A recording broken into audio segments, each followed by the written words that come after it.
Alrighty. There we go. Ladies and gentlemen, welcome to Curbside Network presents Lord of the Rings, Prince of Shadows. Thank you so much for your patience. Had some technical difficulties behind the scenes with the stream, but we greatly appreciate everyone who's already here, been watching the views. Thank you guys for coming in. Thank you for being patient with us. We love it so much. We appreciate you. So, I have to brag about this wonderful little group right here. Because as of this morning, we are officially Twitch affiliated. And I couldn't have done this without anyone from Dice Hard with a Vengeance, Renegade Rangers, Lord of the Rings. Thank you, everyone who was part of our streams. And thank you, everyone that supported us. All because you have to have a certain amount of followers. So thank you for the follows. Have to have a certain amount of views. Thank you for the views. And a certain amount of days streamed. So everyone who was there on those random Tuesdays where I was just trying to get content out, thank you. It means the world to us. It means we're moving up in the world. It means we can start making a little bit of revenue off the ads, which means to us, we can put more money into the stream and make it better for all of you. That's the goal, is to just make this entire show better for everyone watching. So thank you so much. We appreciate you. We love all of your love and support. Thank you. But here's a list of my demands. I want a teeth. Everyone's salary is doubled. Yes, everyone's salary is getting tripled. Nothing from nothing leaves nothing. But as always, like us on Facebook, follow us on Instagram. We're live. We're live on everything right now. We're on TikTok. We're on Instagram. We're on Facebook. We're on Twitch. We're on YouTube. Go watch us wherever you can get us. Thank you. But like us on Facebook. Follow us on Instagram. Follow us on Twitch. Subscribe to us on Twitch, because now you can do that. We are still in the baby steps of the affiliate program, so we are going to try to bring as much good content to you guys as we can, and as many rewards as we can to you for those who are subscribing. Absolutely. Fast shout out to our sponsors, Raise Energy at repsports.com and jerky.pro. They're here to help. They are one of the best energy drinks out there. They're one of the best snack companies out there. Give them your business. Curbside aid at checkout. That's Raise Energy, available at repsports.com, jerky.pro. Both excellent companies. Shout out to our dice sponsor, Jason at ST-Way Gaming. I mean, I'm using a couple pairs of dice that he gave me tonight. So give them your business. He had a sale last week, and I'm sure he's going to have more sales coming up this summer. And of course, because tomorrow is Free Comic Book Day, Collected Comics and Games here in Dallas-Fort Worth area. Go give them your business. Tomorrow's going to be crazy for them. So go out, get you some free comics, get you some new comics. I am on the DC Absolute run right now. I've got, I think, all the characters that have been released, at least their number ones. So go give them your business. They've got plenty out there for you, especially tomorrow for Free Comic Book Day. And, of course, May the 4th and Cinco de Mayo are coming up this weekend. But with that, thank you for joining us. Tim, the floor is yours. All right, everybody. Welcome back to your game. Welcome back to Middle-earth. And when we last left off, the party had actually... It was heavy in the fact finding and lore dumping in the last episode. You guys sat down and had a very interesting conversation with LOTR the Blue, the one of the blue wizards, who was conveniently at Bree and monitoring the doings, the goings and comings of the goblin problem. As you found out, these goblins are not just randomly attacking settlements and cities. They appear to be looking for something. there's some sort of method to their madness that you guys can't quite figure out. Even the ranger compatriot that you guys ran into when you were fending off the goblins, Farion, before he died, he did give you a little information to go off of. And when you last left off, you had a plan. You know that you want to investigate the Barrow Downs, where you know Farion was investigating. Goblins were grave robbing, for lack of better terms. Um, it is still the nighttime, I'll say, of that the night 3 episodes, and we're still on the same day of the goblin attack, but we're about to switch over here. It is nighttime. I will say that for the sake of a little bit of brevity here, you have left the room at the Inn of the Prancing Pony where Farion passed away. His ranger companion will handle his remains, and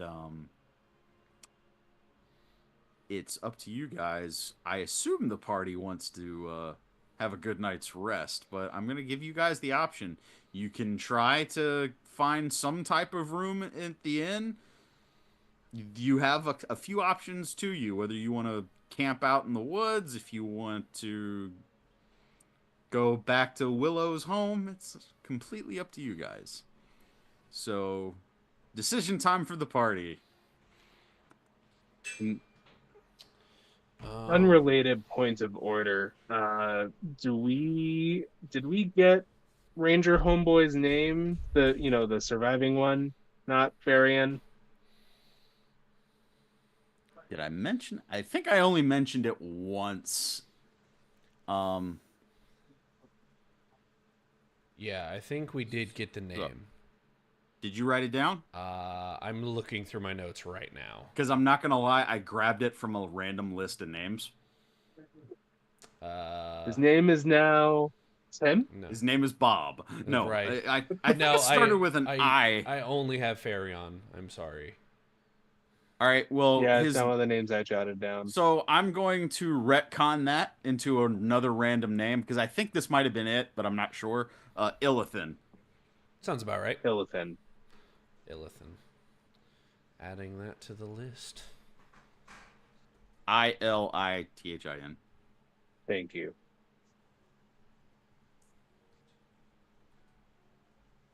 Coming up, by the way, just over the table. That was so fun to do, preparing as a DM. Yeah. Just a list of Tolkien-ish names.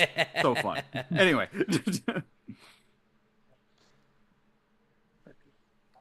So I think right now Bagomir is just sort of shell-shocked at new person dying, but he gave me really cool sword. What do?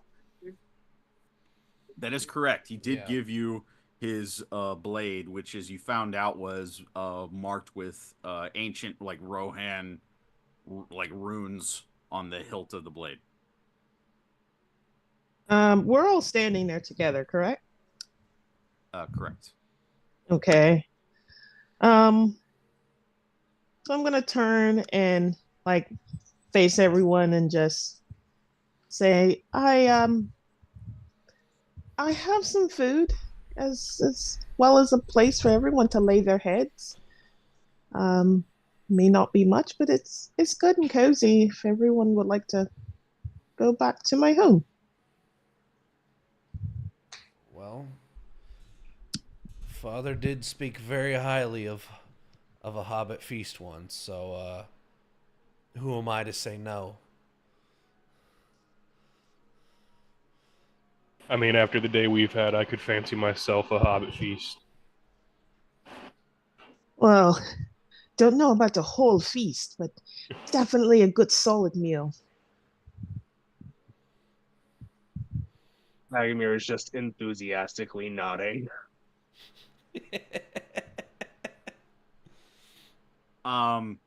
At that, I'll say Alatar, kind of looking at all four of you, just kind of nods. I have a few questions that need answering. I will see you in the morning.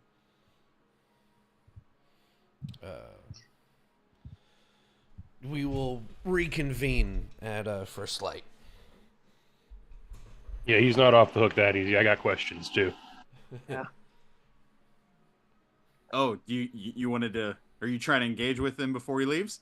I mean, I'll say that out loud, and I mean, if he's happened to pick it up, I would say it's time for the dice to make some decisions. Let's huh? go! First Ooh. roll of the night, baby. Yeah. Ba-da-ba-ba. Are we loving it? Don't know yet. I would say that's a definite no. Ooh. He is in his thought.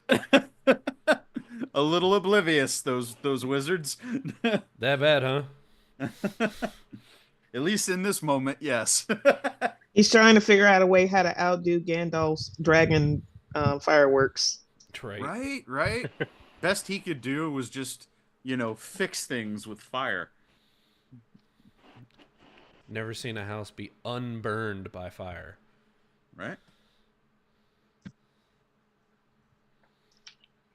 So I assume we're on the travels back. Yeah, I mean you're in Bree, Willow. You know your way to your home. Like you know this town very well. Oh yeah. No, I'll this sound like wave. the back of your hand. Yeah, this is no rolls required for you to find your way. I'll say that as you guys, it is nighttime. As you guys kind of make your way into the street, you do note that there is a concerted effort by the people of Bree to try to tidy up after the goblin attack. You see people trying to reassemble carts that had bales and supplies on them. Many of the kiosks and tables that were set up previously are trying to be righted. Not loaded with food again because it's nighttime, but just there's an effort to try to recover the celebratory decorum of the day. Kind of makes you believe that they might resume festivities tomorrow.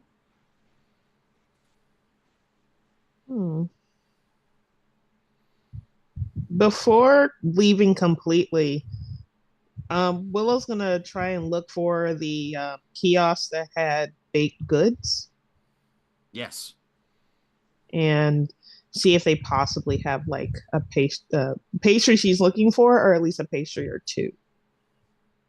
Looking for pastries, are we? Yeah, I like this. I feel like it would be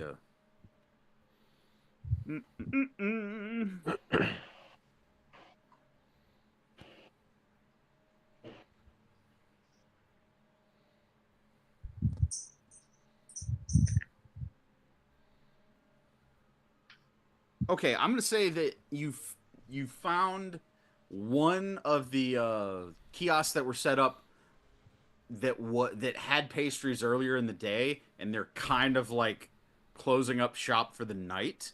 Mhm. However, I'm gonna give you the opportunity to make a persuasion roll to see if it's like kind of like that. Hey, the con's closing, but you're trying to get one last action figure before they close their shop Right. up. So yeah, she's gonna run up with all her might, and would she recognize who they are? This is I would say no. This looks to be a farmer and his wife of human farmer and his wife. Uh doesn't seem to be anybody particularly that you know. They're not from Bree. All right. But you can engage with them if you wish. So she's going to run up. Wait! Before you close, and hopefully she gets there in time. And she's out of breath, and she's like looking around. Please tell me you have another one of the It's a strawberry cake. Do you have one left? A strawberry cake. Let me take a look. Go ahead and roll me persuasion. Okay. So that persuasion is going to get me What are we doing here? 14. 14. Yeah, that'll do it. You see as the farmer's face he kind of a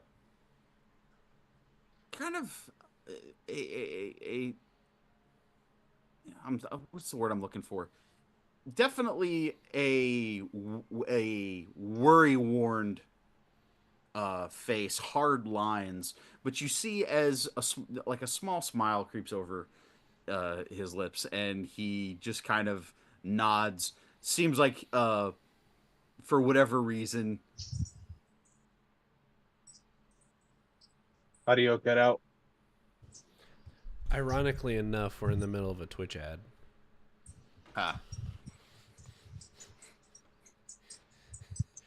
Nice. Not used to this yet. Can we do it kind of like the old school Transformers, and it can just be Lord of the Rings will be back after these messages. If it gave me a notification telling me it was about to do an ad, then yes, we could. Ha.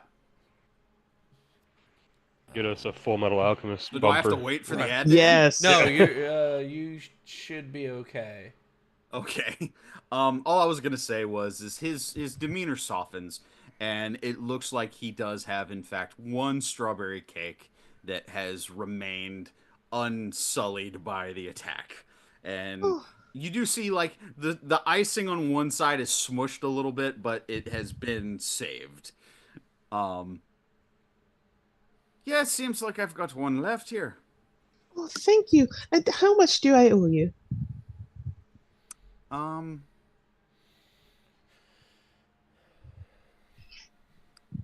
I'll say for this, let's do a little bit of a rolly off. Let's do a persuasion. This is gonna be a little haggle. Okay. Oof. You can't beat that. Yeah. You said persuasion? Yeah. So All right. if she can't beat it. Yeah. So that's going to be another 14 from me. Well, that beats an 11.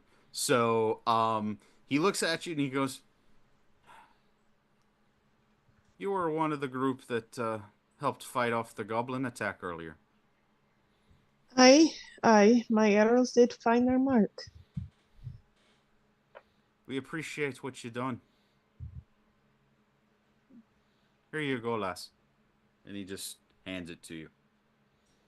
Oh, thank you. Thank you so much.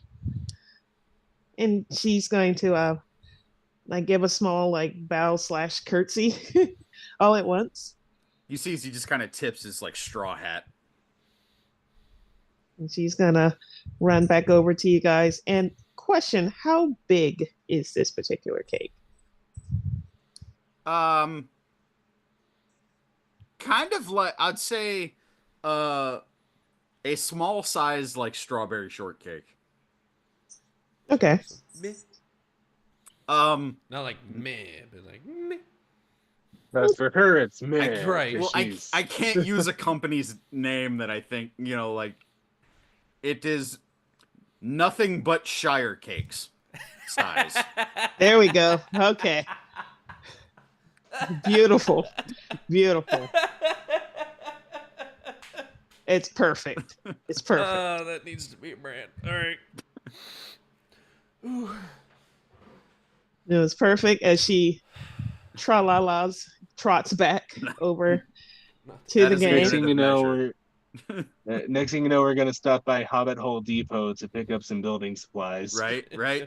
Don't you tempt me. No, it is nothing but Shire Cakes size. That's where you get the best circular doors. So, God, I love this show. roughly 2 to 3 servings. I'll say that. Nice. But with that, One Hobbit serving. right, one Hobbit is gonna join back with everyone Okay. and continue leading them to her home. All right. So, As you sorry. guys make your way through the city, not too much in the way of foot traffic, and you do note as it is just now starting to rain. You note the hobbit that was the announcer for all the events kind of regards all of you as you walk by, and he kind of removes his hat, puts it back on. You do see roughly about 6 foot a male human with long brown hair and a beard. And as the rain is kind of pouring down on this one, you see as he just kind of regards all four of you and takes a bite out of a carrot and walks across the street in front of you. I Noted. don't know what to do with that information. That felt very aggressive. I mean, he tipped his hat, Certain- so Certainly likes his root vegetables. So as they're kind of walking along and the rain started, Bagomir's pulled his head up and he's like, "So, Mr. Bowen, yes, how does sir. Dwarf come to learn Orcish?" Well, it's a complicated endeavor, I can tell you that much, because not a lot of people back home are itching to learn it. Yeah, I can't say I might few here are either. But Mother suggested that I learn another language in case I ever went on one of these wild adventures that Father always told stories of. And so, like I said before, to know one's enemy is knowing's half of a battle. And so I learned as much about orcs and those strange goblin-like creatures as I could, including their language. Fair enough.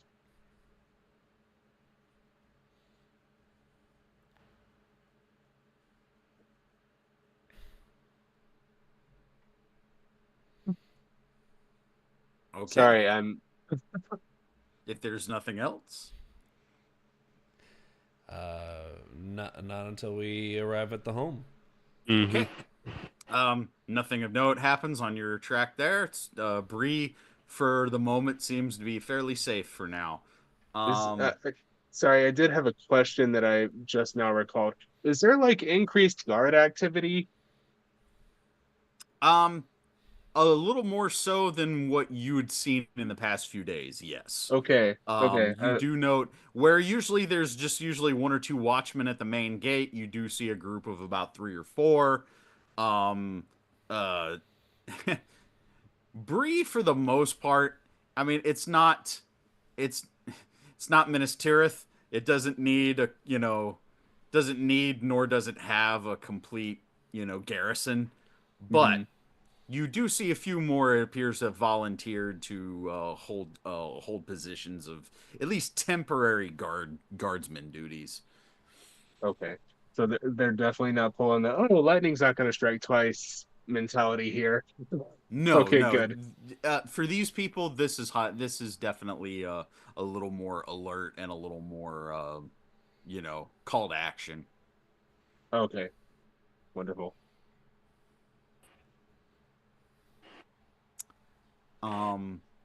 Yeah. Okay. So as you make your way across the city, you make your way back to Willow Bracegirdle's home, recently restored, almost as if it was built a few days ago. It's quite better than certified refurbished. Quite better. Property value has gone up here.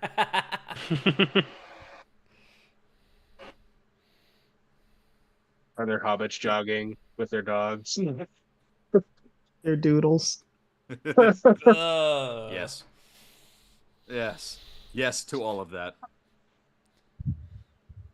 Whole owners. They've got like whole owners associations. There's a bike rack, but you got to put in a gold coin to Yep. rent one. Yep. Ooh. Anyway, Where did this come from? Hobbits would have a homeowners association. That hurts my chest. Bree, there's no way Bree has an HOA. Bree, no. There's- The Shire, yes. Yeah. Yes. The Shire Shire has an probably HOA. does have an HOA. Yeah. Oh, heck yeah. In fact, Br- I am willing to bet that Lobelia, I was about to say that. Sackville Baggins invented HOAs. Yeah. Oh yeah.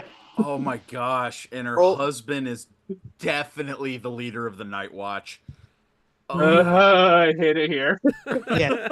Mhm. Old Took invented Uh. golf. Lobelia invented HOA. HOA. Yeah. And we thought Sauron was the villain. I accept this. This is canon. Oh my gosh.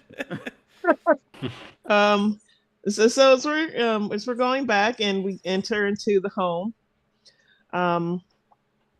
Willow's going to like gesture to like the lobby portion. Here you go, remove your shoes, your cloaks, you can hang them up. And she's, pointing up because it's high for her, but for you guys, it's probably like below eye level. and whatnot. Make your seat over here in the living area. Prop your feet up and everything, and I'll get a fire started. Bagmir just takes his cloak off. It's wringing wet, and he kind of make sure that it's not getting the floor all damp and everything. He just hangs it up. He takes off his boots, and he takes a moment. He's like, "No, I'll take the pauldrons off too." And he takes those off and he hangs them up. And he starts looking around. Is there human-sized furniture in here? Yeah. So the amount of her furniture is a rocking chair, what looks to be an equivalent of a couch, or rather like a love seat couch. There's blankets galore. There's a pile of pillows. You're not sure what's under them. So Bagmir just goes and he pulls a pillow and he just like sits on that because he feels like he's gonna break something in here. Hmm. So probably a Hobbit love seat is about the size of a normal chair. Yeah. It would be Normal tight for recliner. you. Yeah. Yeah, it's just a It would recliner. It would be tight for Bagomir and Renar. Bowen. You'd probably be okay. Yeah. Bowen's only a little bit bigger, so Yeah. I mean, he's big for a dwarf, but he is not a big person. Yeah. He will first shed his coat, and it's soaked, so he's just like, hangs it, and then he'll place his helmet at the shoulders of the coat as well. Huh. I didn't notice all the photos the last time we were here, and he's gonna basically post up on the we'll call it the couch. Yeah, father he told me a story about visiting a hobbit once. It's a fun little tale. Oh, is that right? And she's saying this from the kitchen because she flew into the kitchen after putting her cloak up, but she missed the hook, so it just fell on the floor. Sounds about right. And you can hear plates being gathered, rocks, just like kitchen sounds. Bagmir went and he picked up the cloak and he put it up on the hook for her. Now, can you remind me, who is it that your father met? I'm gonna get the last name wrong, but I know for a fact his first name was Bilbo. Oh, yes. It Bilbo was Baggins. Baggins. I was like Haggins, Saggins, Baggins. Yes, had went on a quite the adventure with father. Had him over for a wonderful dinner beforehand. Quota I for one. remember a story about that. Your father is one of the dwarves that took him away for a while. Yes. Okay. See, I know the story because Me aunt. She doesn't know you or your father, but likely she would hate you. Oh, well, that's lovely. Yes, you see, Agami- she. Um, Agamir's just having a meltdown. He's like brain oozing out of his ears.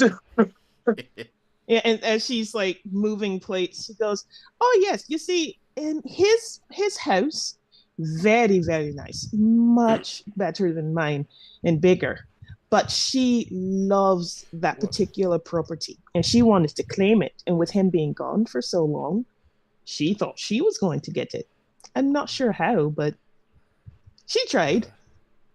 Well, no offense to your home, but I hope it was bigger because according to father, there was at least 6 more dwarves with him and a large wizard. So the house was very packed. Yes, I yes. think this comfortably fits 4 or 5 if our friend in the blue shows back up. Oh, if memory serves, it was one hobbit, 12 dwarves, and one wizard. Total of 14. Wow. It is a lot. By the way, how do you all feel about shepherd's pie? I'm for it. I I would eat anything right now. I'm starving. All right. And more Is it kitchen. made of fresh shepherds? Uh, I'm not gonna punch him. sorry? I'm not gonna punch him, but I want to. No, just a joke here. Let me help you. And so she's going back. She's gathering like all of her food, especially the perishable stuff.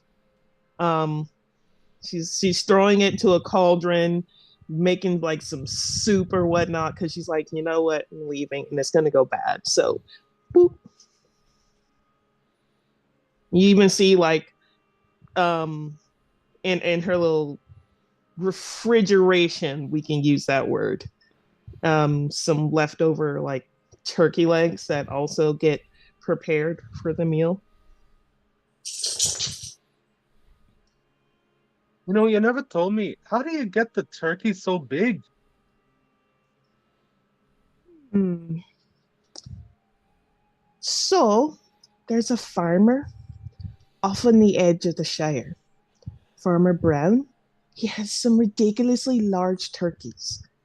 And if you go there early in the morning, you can snatch a couple up. He won't notice because he's too busy chasing someone else who's on the other side of his property. But the trick is you don't do it often. That's the trick. Willow, I've got to ask. Do you actually own this house? Well, Bilbo was a burglar, so wouldn't surprise me if she came upon Oh, this home. calm Wow. down. It's me father's. He built it. And, well, when he was gone, it was left to me.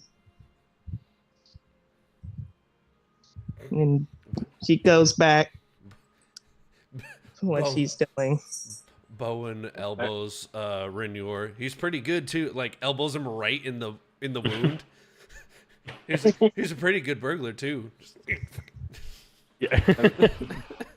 Sorry, I'm just marveling at the fact above the table that the literal rogue character is less of a thief than whatever Willow is. A hobbit. Look, we're very hungry creatures, okay? Ooh, fair. Um, Receiving, real you're quick, valid. real quick before we continue this, Bowen, just as a point Yeah. of order, did you send off your compatriots somewhere? Did you shoo them off? I have not spoken to them since the battle. Okay. You didn't put any runes on the door or anything telling them where to find us. No. Uh, he would have been there with 3 other dwarves. each of them cousins from his mother's side.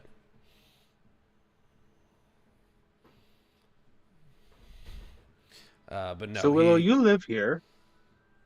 Right? Brynjar, Bowen, what brings you to Debris?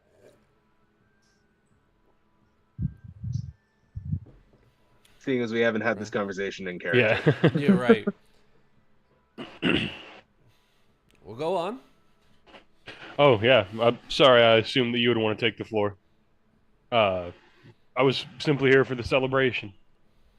I've made it every year, and I like to see how they, how everybody in Bree can come together for a celebration and what they can come up with. It's not even top 10 of parties I've been to before, but they always seem to do an all right job. We're going so well, and then it just God, nosedived at the end God, I there. forgot how much I hate him. It's like he sounded so likable, and then nope. And then he started talking. So an elf. And then I'll Sorry. turn to Bowen and and now your story, friend. I imagine it will be short. That's a good one. Yeah. A handful of dwarves were chosen as ambassadors is a really strong word. More just representatives of the Dwarven Kingdom here at the celebration. And I've been annoying a lot of the council about, an opportunity to go on an adventure, prove myself, much like Father did. And so eventually they just got tired of me asking and said, fine, you can go to the festival as a representative. Just don't get in any trouble. And then goblins attacked. I'd like it on the record that I did not need my daddy's permission to come to the festival. Well, my father is no longer with us, you jerk. He's a kind of a dwarven hero. That's fine. Bowen is just eyeing Yeah. just the whole time. He was part of a party that tried to reclaim the mines of Moria, and that's the last anyone saw of him.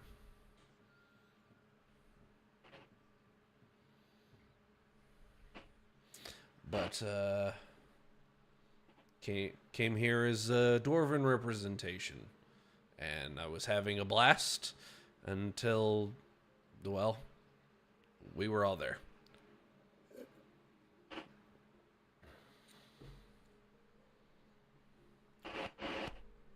Kind of just going through as he's hearing all this. He's going through the Agamir is going through the herbalism kit that Tharian gave them, and he's sort of figuring out that he really doesn't know how to use this, and he's sort of like, does anyone else know what this is?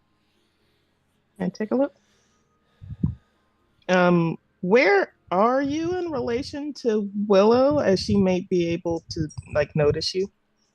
Uh, is is your living room an open floor plan? Yes. So he's just in the living room, cross-legged on the floor, since there's like no human accommodating furniture. So ableist, by the way. And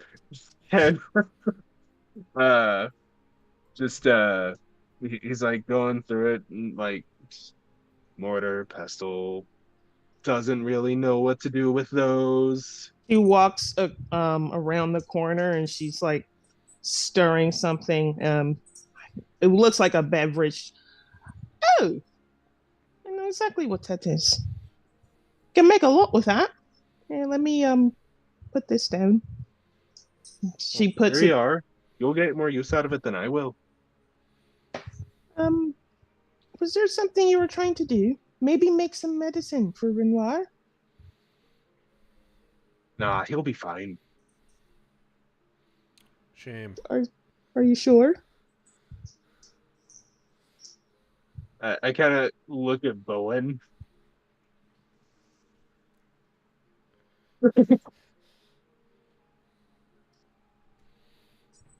In any case, I'm gonna make you all some tea. So she goes back around, comes back with a tray, and what you see is like a nice little teapot, has cups, everything, some biscuits and toast. Dinner will be ready in just a minute. As she goes back and you hear the kitchen sounds. Just as a little explanation for the herbalism kit, basically during the fellowship phase, which is basically the downtime phase for you guys, whoever's proficient with the herbalism kit, um, you can use it to create a number of herbal remedies equal to your proficiency bonus, or twice as much if you have a feature that tells you to do so. Nice.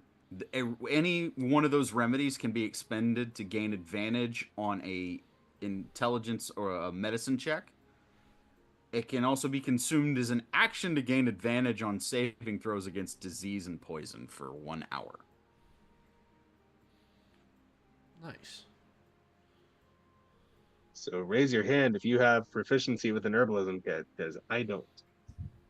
I do not. Congratulations, you are now the owner of your own herbalism kit. Woohoo! Willow, go ahead and add that to your inventory. Most definitely will do. At this point, now with nothing else in his hand, Bagamir's pulled his lute and he's just doing a little tuning and trying to see like what song strikes him, if there's a good song, or maybe he's just doing some like light riffing. Bagomir, I was wondering if you could help me with something actually. Oh yeah, what is it? And he puts the lute down and he walks over. Or goes over. So just oh, by the way, dinner is all ready, and she's going to climb a few, like the shelves themselves, up until she gets a lyre that is up on one of the bookshelves. Hops down. My pa used to play this, but don't know how to care for it and tune it and all that sort of thing. Do you think you could take a look at it? I could give it a might try. Um, Lore Master, I'm not proficient with the lyre, but are there any similarities between it and the lute where I can maybe reasonably try to help out with this? It would just be. What are you trying to do? Just try to tune it and get it ready to play, or are you actually just trying to start fiddling with it? Tune it and make sure that it's ready to play. Um.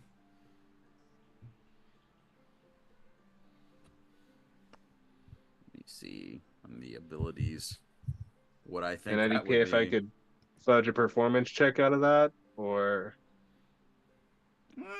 It's not really performance. You're trying to. Yeah, but it's probably the only thing that works. All right, I'll give it to you. Performance check. Go ahead. all right, let's see if these dice are going back in dice jail. They're trying hard here. Uh, math 15. Good enough. Um, Right. Proficient with it, no, but it's kind of like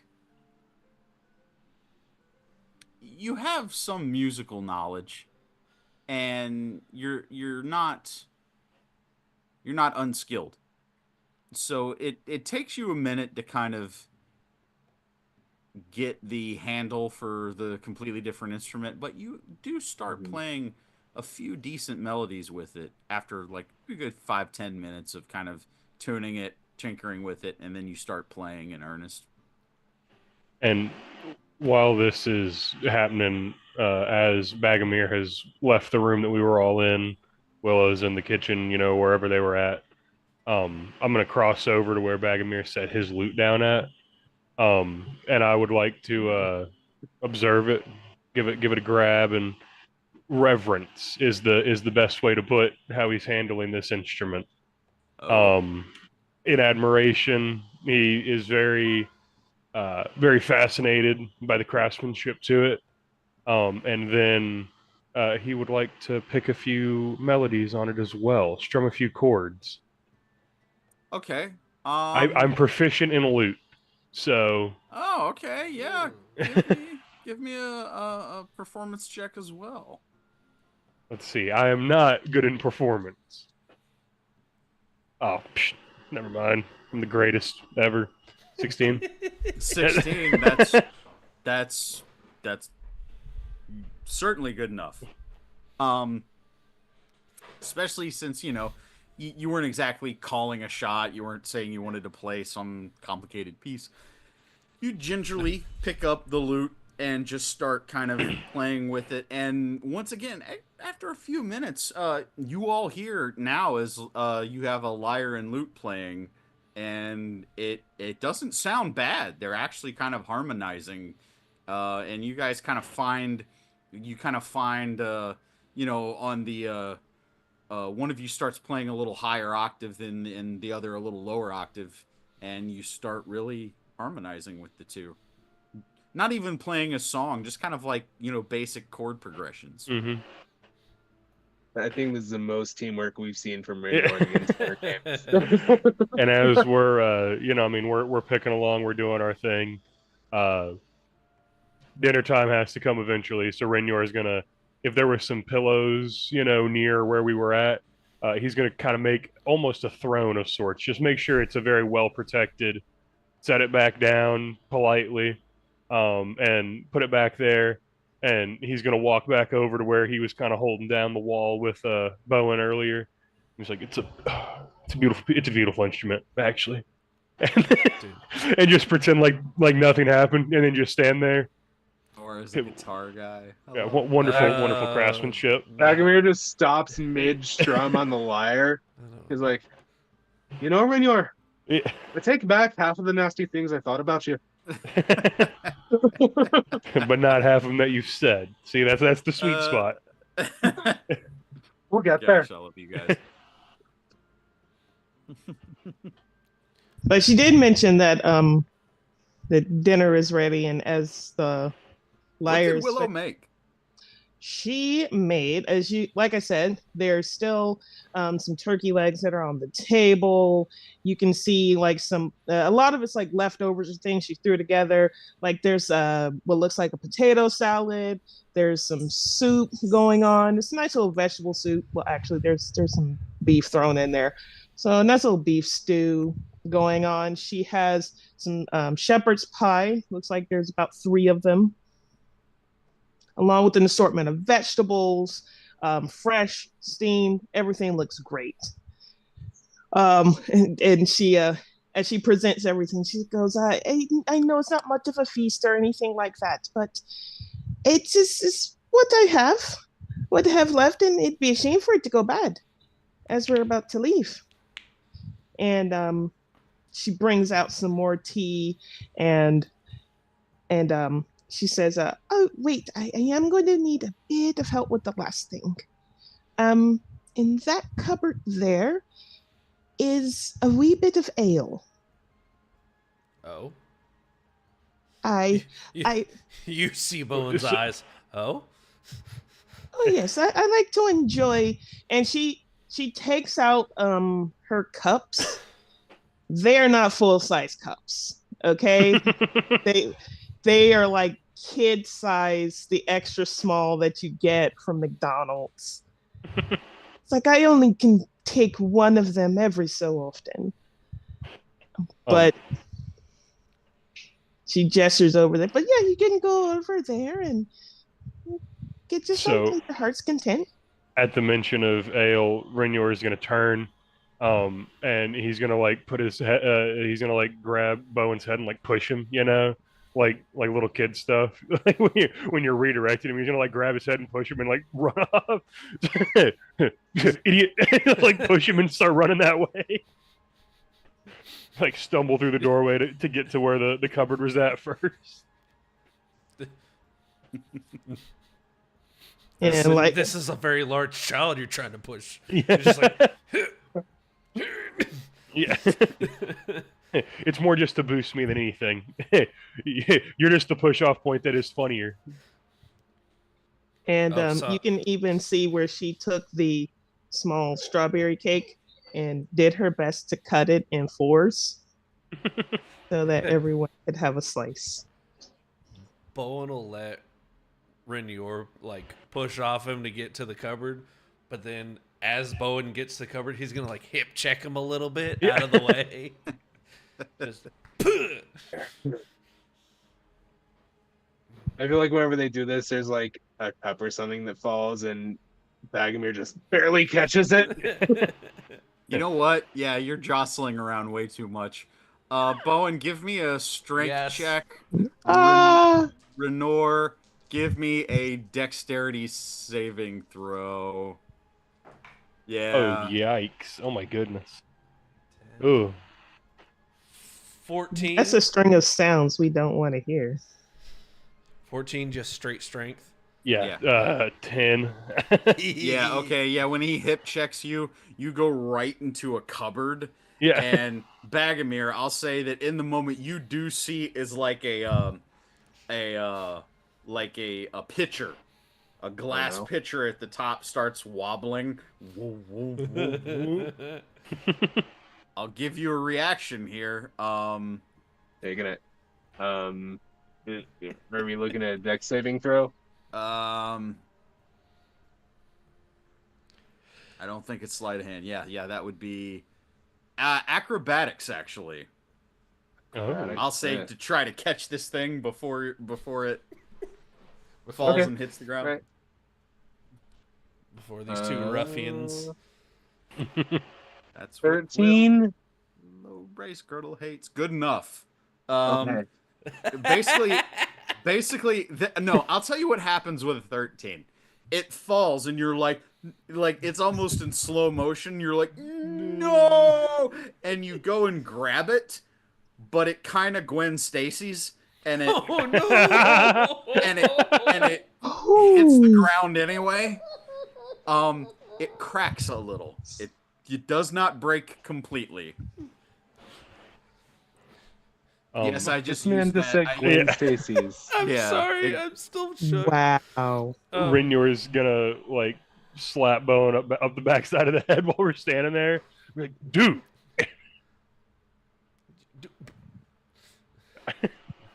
I can see over you anyways. It doesn't even matter. Immediately, Willow. Bowen's like, The picture itself, it just basically it wasn't like a family heirloom. It was a Yule gift given to you by your aunt. Okay. Your aunt gave it to you for Yule. It was covered with a layer of dust, and you're 100% sure it probably was just sitting in her attic, and she was like, here, this will be a fine Yule gift. Right. Hey, oh, and thank you for saving it. And she just like takes it. It's And got like a plates. hairline fracture crack up Yeah. one side. And she just puts it like on the floor somewhere along the wall. Like, No. maybe it can hold an umbrella at some point. Boys, behave. look what you did. Tell him that. Bowen going to take a seat at the table. Look what you did. Bagomir just grabs both of them by the scruff of the neck, like Severus Snape in what was it, Order of the Phoenix? Or no, it was Goblet of Fire, wasn't it? Think so. I think so. The one where he like grabs their heads and he's like, "Brother." Yes. Pulls the sleeves up. You'll also notice looking at like the dishware and whatnot. Like in front of Willow, they look perfectly fine and sizable, Like she's gathered her food in the bowl and everything. Everything looks fine. But for Renoir and for Bagomir, it's gonna look kind of small. So, I have two things. The first thing is looking at everything. Bagomir is gonna say, "Now, Miss Willow, I know you said it's not much, but I've sat in the halls of kings. This is a fair mite bit." Who? Ah, you've never been to a Hobbit party. Then One above the day. table, One day. one day, above the table, and I'm gonna be mean to Willow here. Don't you Oh dare. no. What kind of madams do we see around? I'm sorry, did you say madams? I said madams. I'm gonna need some So, clarification. I know what a madam is, but for everyone else. So a madam is the Hobbit dialect word for trinkets or useless objects that just kind of collect about. Ah, yes. So one of them that you see, well, you already tried to catch it.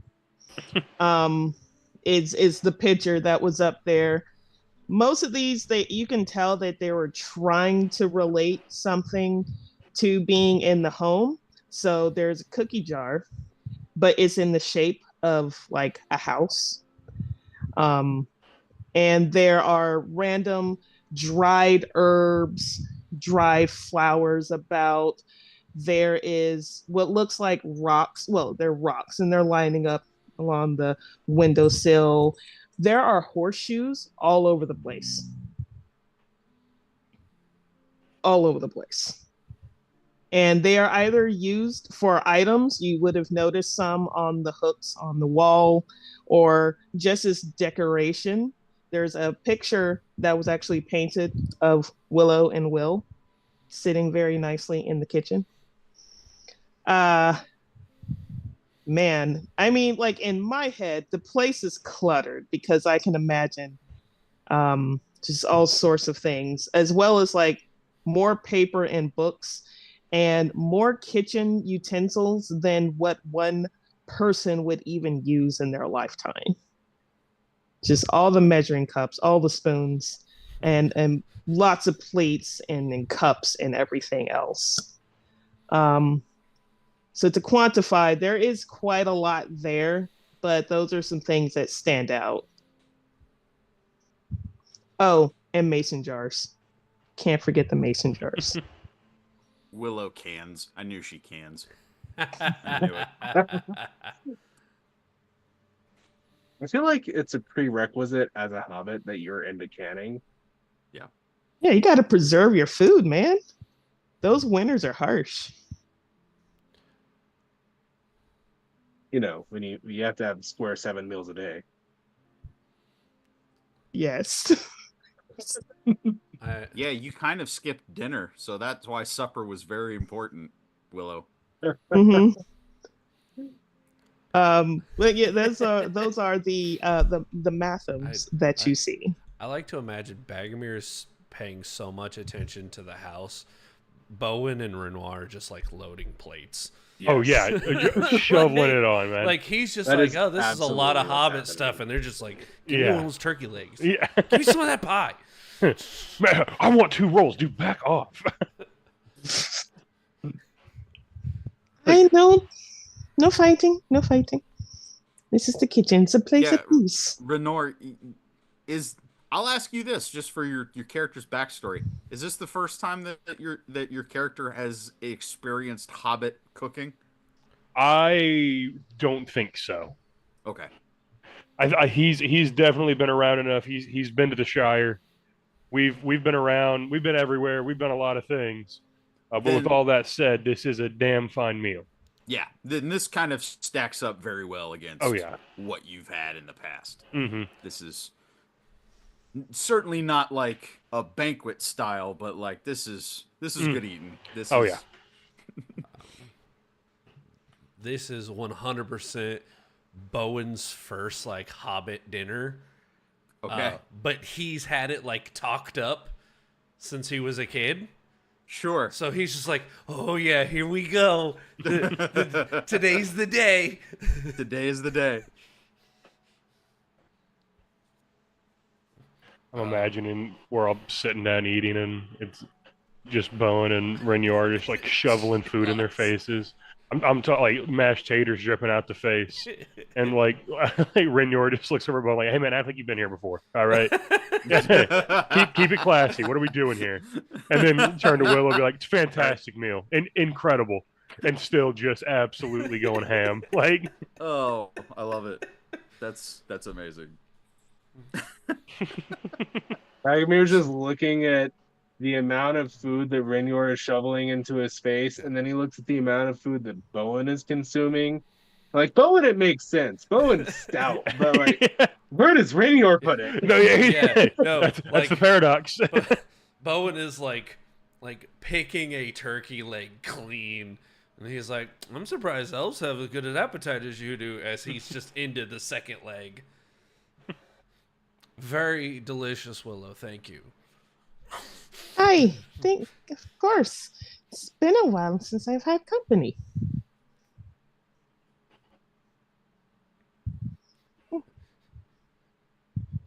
Not the first hobbit to say that to my family. A wonderful meal is had by all, including the strawberry cake, which was cut into quarters so everyone could enjoy. And over the table, has anybody here had Amish cooking? Yes. No. Yes. Oh, that, yes. That is on par with this strawberry cake. That is the level that you're hitting here. This is 100% natural ingredients. Yes. You know, the strawberries were picked from their property. Like, this is that's high praise is what that is. Yes. Yes. And on top of what Willow's done already, it's a perfect end to the meal. And you all do feel the benefits of, you know, it's been a long day. Not just to mention, you know, maybe this is the introvert from the lore master speaking, but going to a party and then there being a goblin attack in the middle of it. And after that, witnessing a person that you've recently just met here give you some information and then die in front of you. The NPC special. Yeah. The poor DNPC didn't make it past episode 2. It's been a long day. And now, in the wee hour, you are... you guys are starting to feel weariness and downright exhaustion. Yep. And it's all starting to hit you right at the same time. You have nothing but the... And it's been kind of quiet, I would say, for this.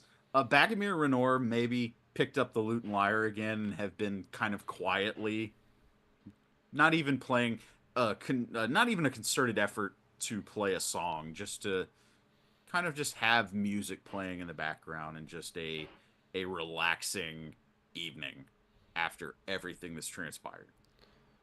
And you see the crackling of the fire giving off a kind of a warm orange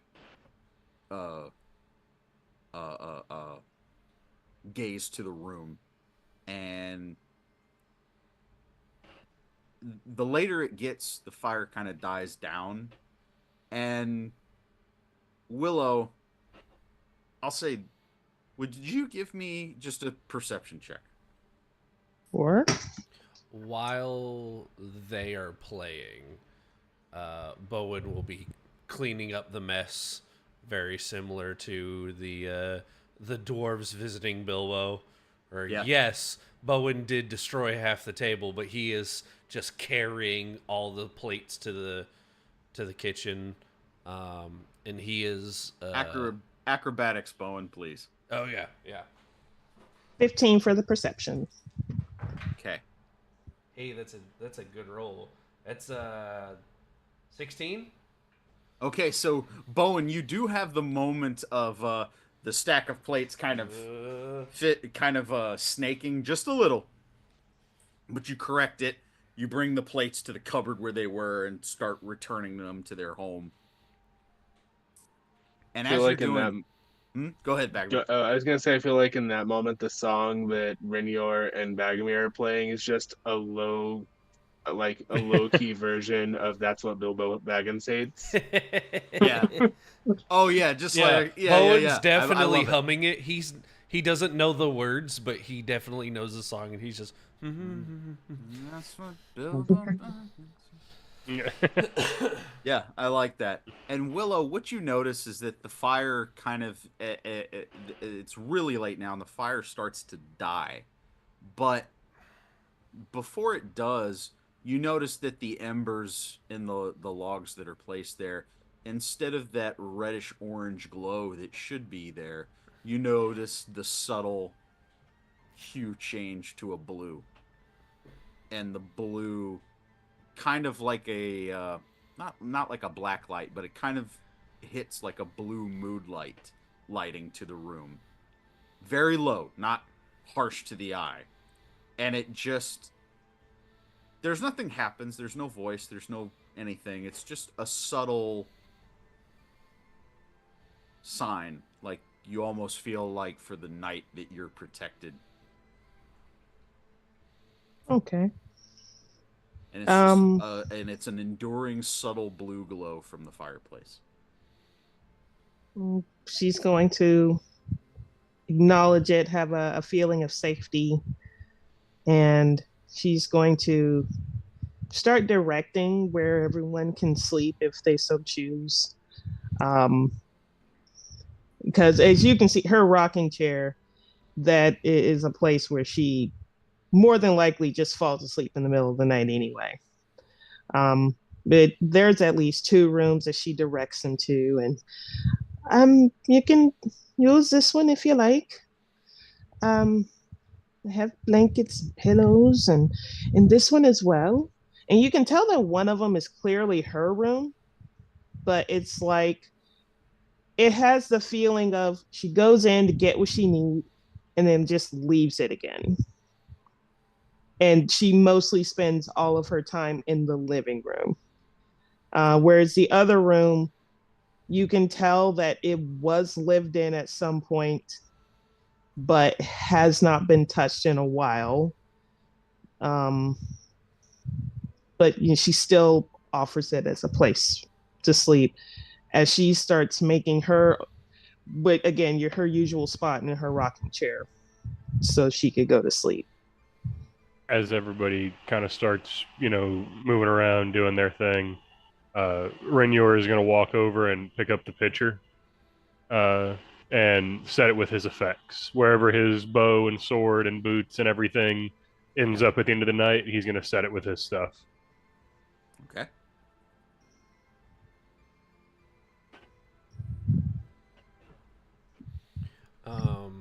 As Bowen is finishing cleaning the mess up, he will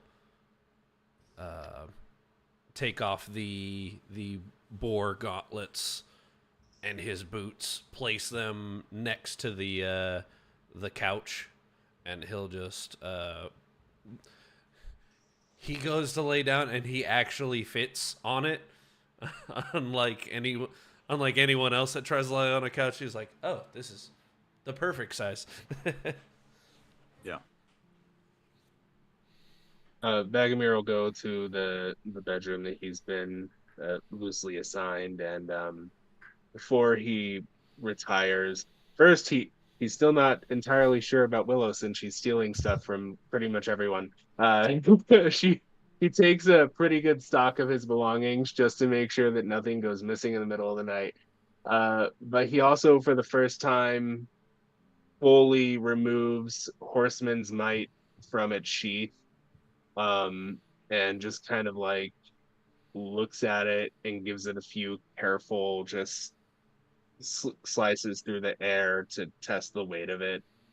and figure out why.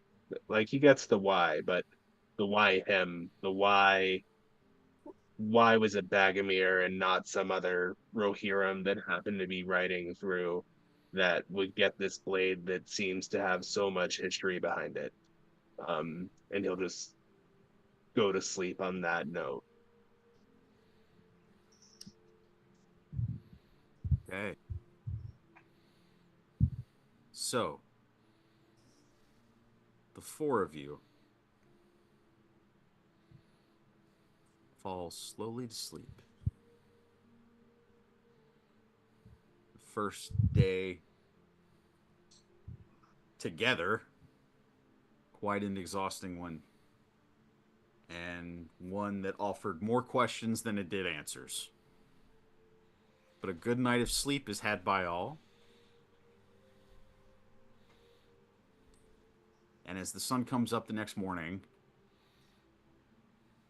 the warmth kind of hits all of your faces, and you hear a rooster call in the background. The sun has risen, and a new day has dawned in Bree.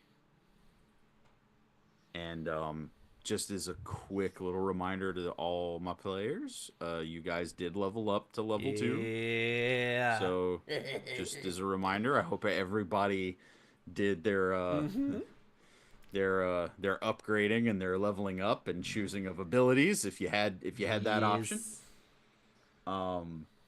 So what I will say is, first thing in the morning, there is knocks at the door, Willow.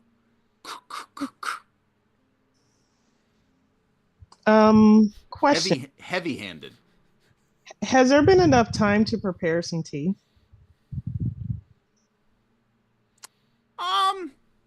I'll say yes. I'll say that you had time this morning, that you were kind of, at this point, you were already up and you were already making tea, yes. Okay. So as she's in the kitchen and she hears it, she's gonna go and of course look through the window. And you see one dwarf in plate armor standing outside of your home. Black, long, kind of disheveled black hair and a black beard. Mustache is kind of unkept, but the beard itself is kind of comes down into like a twisted braid. Bowen, not exactly being fully awake, kind of like rolling / falls off the couch, but hearing the thud, he goes, "She didn't steal it." Poof. Ah, I'm awake. Ugh. She's gonna gingerly open the door. Hi, good morning. Can I help you? Doolin, at your service. You see is like a weird bow. So it begins. So it begins. Only 11 more. It's Bowen. And she's trying to call out to Bowen. Do you just see his head pop up over the couch as he is putting the gauntlets back on? Yeah? You see one of your cousins, Bowen. It is Cousin! Doolin. He opens the door. Son of Dunrear. He doesn't go around. He steps over the couch, like onto the cushion, over the back, and then gives him the very hearty handshake. Oh yeah. Yep. Yeah. Yeah. It's solid. He meets you there. Yeah. Same energy. Cousin, how are you? Cousin. Do you want to note Willow closed the door right after? Before you do, Willow, will you please give me a perception check? Oh no. And so it begins. We have 16. 16. good enough to see that there is a subtle blue rune carved into the door. Where'd that come from? Oh, wait. Uh, I uh, know this play. Doolin looks over to you. Uh, Master Hobbit, the Blue Wizard said to meet here. Ah, so is it just you? No, my other cousins should be along in a bit. Okay. Bagomir steps out of the bedroom. He's like, bloody hell, the last time this happened, there was a damn dragon. I'll be preparing tea. And she already had 4 cups. She has now added a fifth. To that, Doolin answers you, Bagamy. He goes, nonsense, there hasn't been a dragon in these parts for over 1,000 years. Bowen just like, oh. Roughly, as Doolin enters and kind of sits next to Bowen, graciously accepting your hospitality, Willow. Roughly about 5 to 7 minutes later, there's another knock at the door. Goes, answers. This time it's 2 dwarves. One almost like Doolin with the black hair. It's a little salt and peppered. So this one looks a little older than Doolin, but also an equally elaborately braided beard, piercing blue eyes on this one. Very similar stature to Bowen as far as size.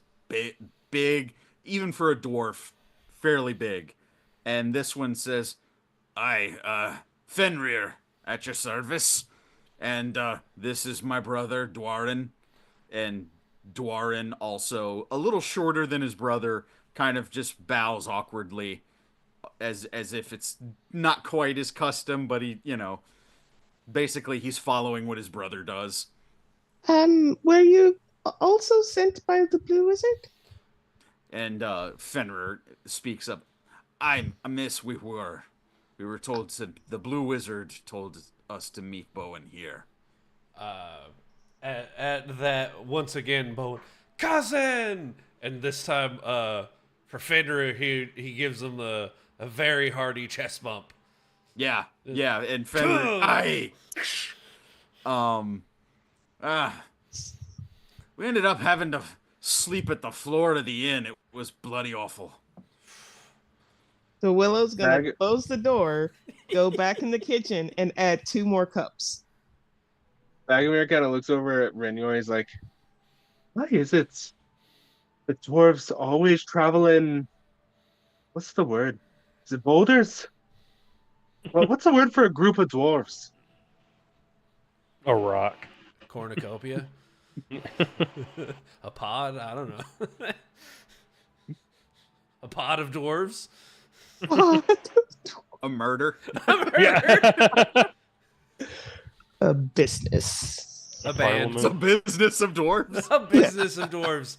I like this one. Dwarven I business. hate this. I hate it here. Call back to Dice Hard. Love it. I Yeah, love it. no, a bit.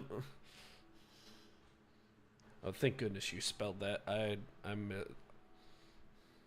Yes. I was way For anybody off. playing the home game, Doolin. I spelled Fenrir right. I'm so proud of myself.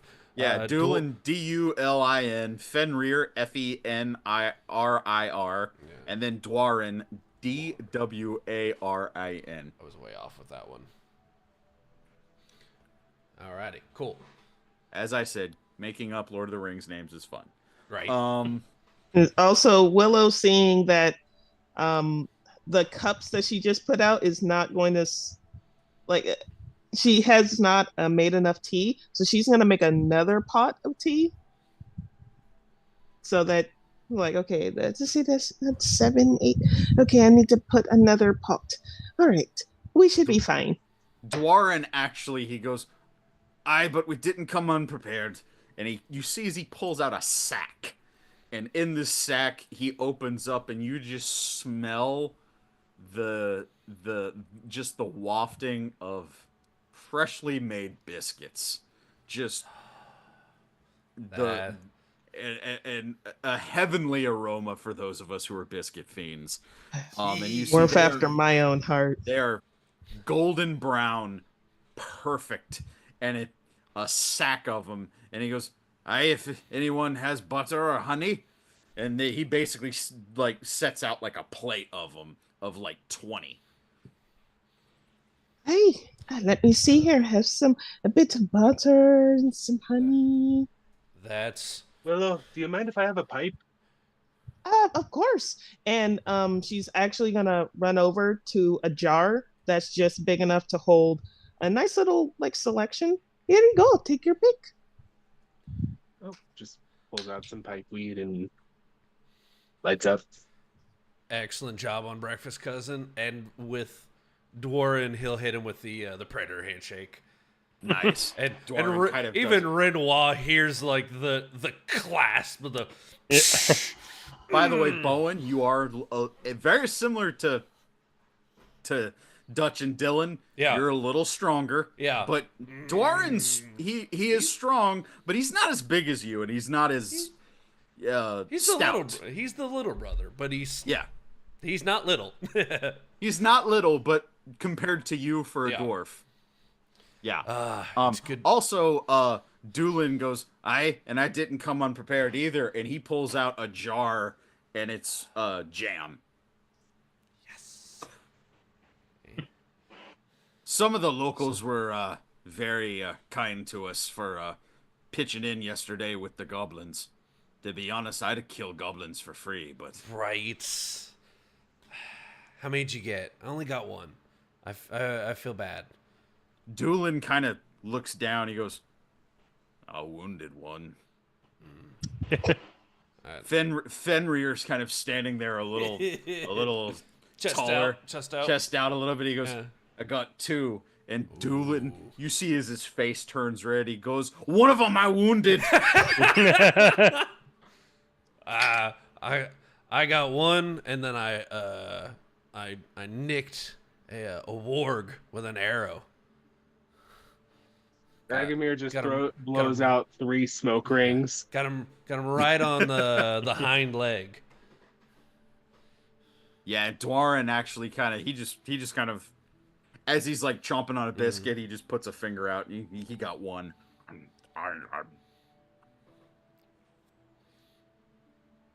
One less goblin to worry about. Yeah.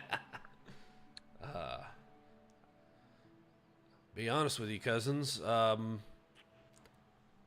A lot happened last night, and I kind of forgot to go find you after the fight. There was... I'll give you the short version of the conversation that they and the information they relay to you. Basically, they got involved with the fight, but like goblins had attacked actually down by the river where the boat jousting was. Right. And they basically say very similar. There was like a band of them that attacked. They repelled them. Although your story of the bigger goblin riding the warg, they did not see one like that. They just saw the smaller, stealthier ones. Gotcha. But they also, I will say this just for information, they give you the same descriptions of the insignia used on the bucklers and the armor of that golden crown. Bowen very quickly will just explain what happened the night before, the wizard arriving, the conversation with the ranger, and then basically crashing at Willow's after. They also regale a story of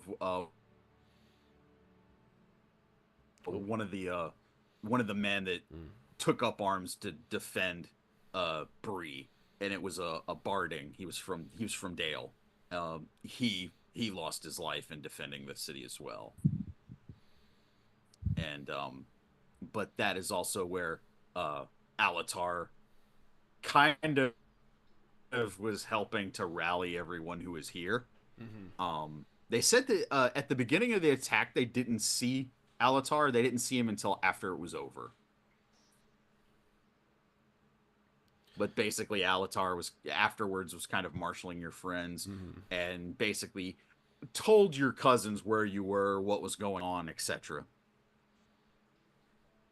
Excellent.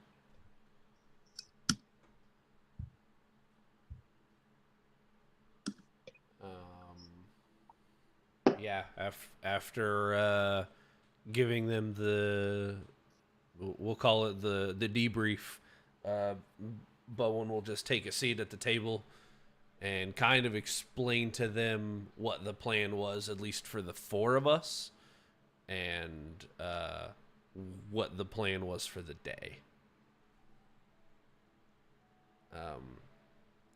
Telling them that we were gonna ride out possibly west, but we hadn't decided.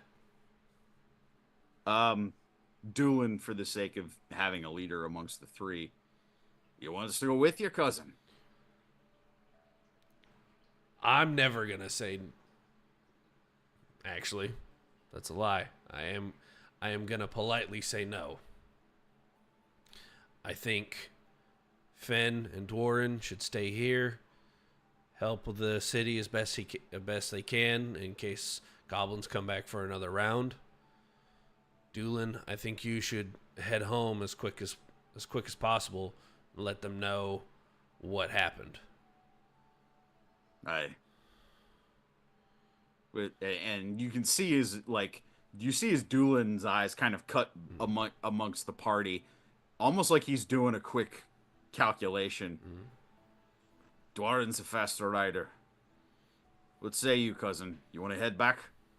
And Dwarren kind of like nods. Not, you can see a little timidness from Dwarren, but also kind of like he knows how to take orders too. And he goes, I can do it.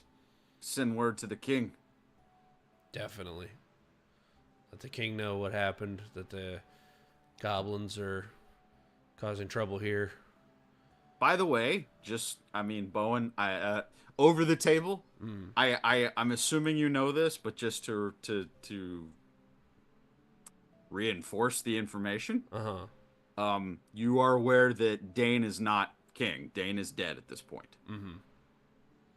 It is, in fact, my apologies. So many Dwarven names are going through my head right now. And I know this on a normal day. I think you sent it to me before. I think I did. It is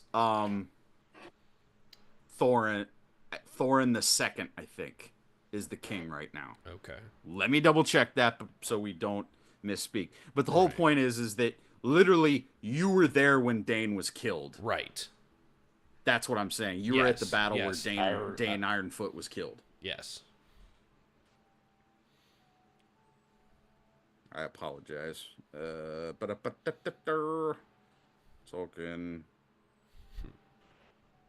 Tolkien history. Dwarven trees. Right? After. But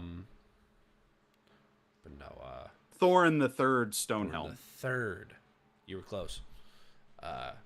Dwarven. And that was Dane's son, by the way, for verification. Yeah. Head back. Let the council know to tell King Thorin what happened and that there may be more trouble. Finn, Doolin, both of you, you're both tough. You both took down goblins. Help this town. Help this city. In case anything goes wrong. Doolin and Fenrir kind of nod and he goes, "Aye, we can do that." Fenrir kind of like, "I dare him to come back." That's my cousin. The four of us, we're gonna go. We're gonna listen to this wizard, and we're gonna go investigate what is going on and get to the bottom of this. So, you see his. Give me a perception check, Bowen. And matter of fact, I'm gonna. The party, you can give me a perception check. oh yeah, that's a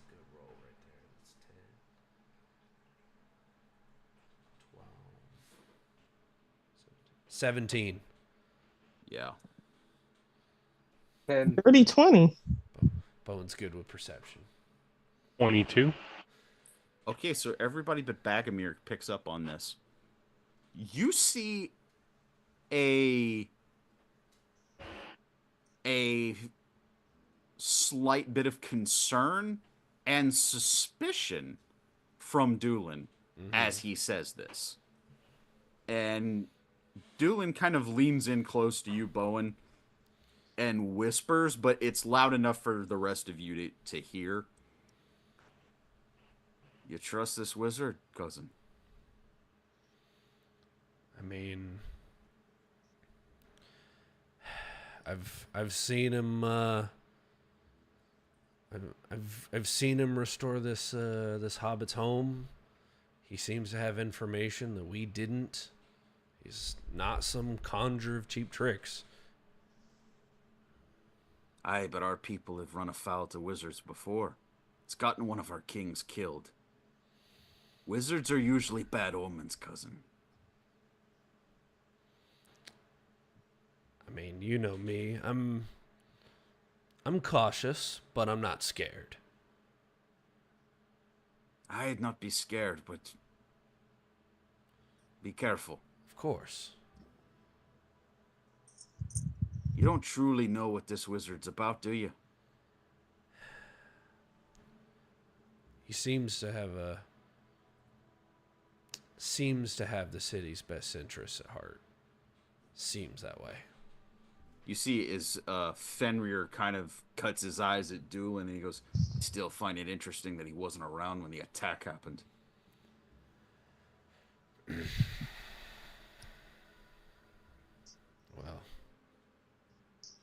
Well, I'll be cautious. I promise. Aye. And of course, Doran, when you get back home, tell Mother I'm safe.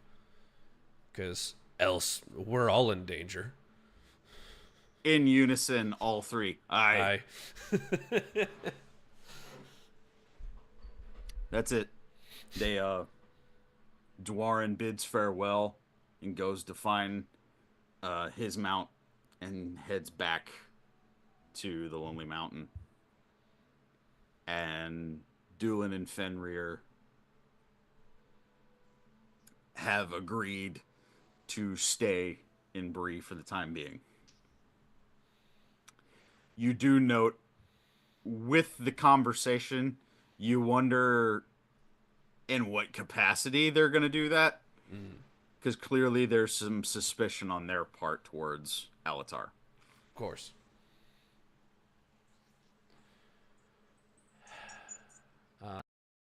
As they leave, Bowen will, of course, give them all the same greeting and handshake that he gave them when they arrived. And he'll kind of turn to the party. My cousins aren't wrong. Wizards have gotten us in trouble before, and I want to trust Altair, sorry. But I have to be cautious. Doesn't mean I'm not going with you guys. I don't want to get to the bottom of this, but I'm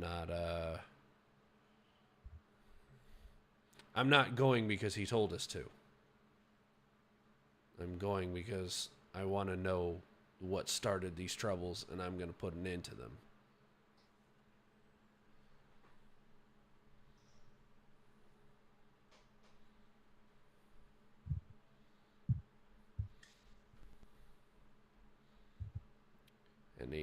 Any objections?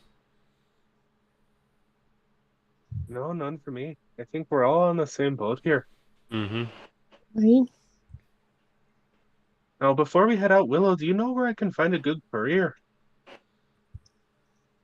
Do you repeat that? Do you know where I can find a good courier? I want to get a message back to Rohan. Hi. Over in Bree, it's probably one of the most respectful looking buildings.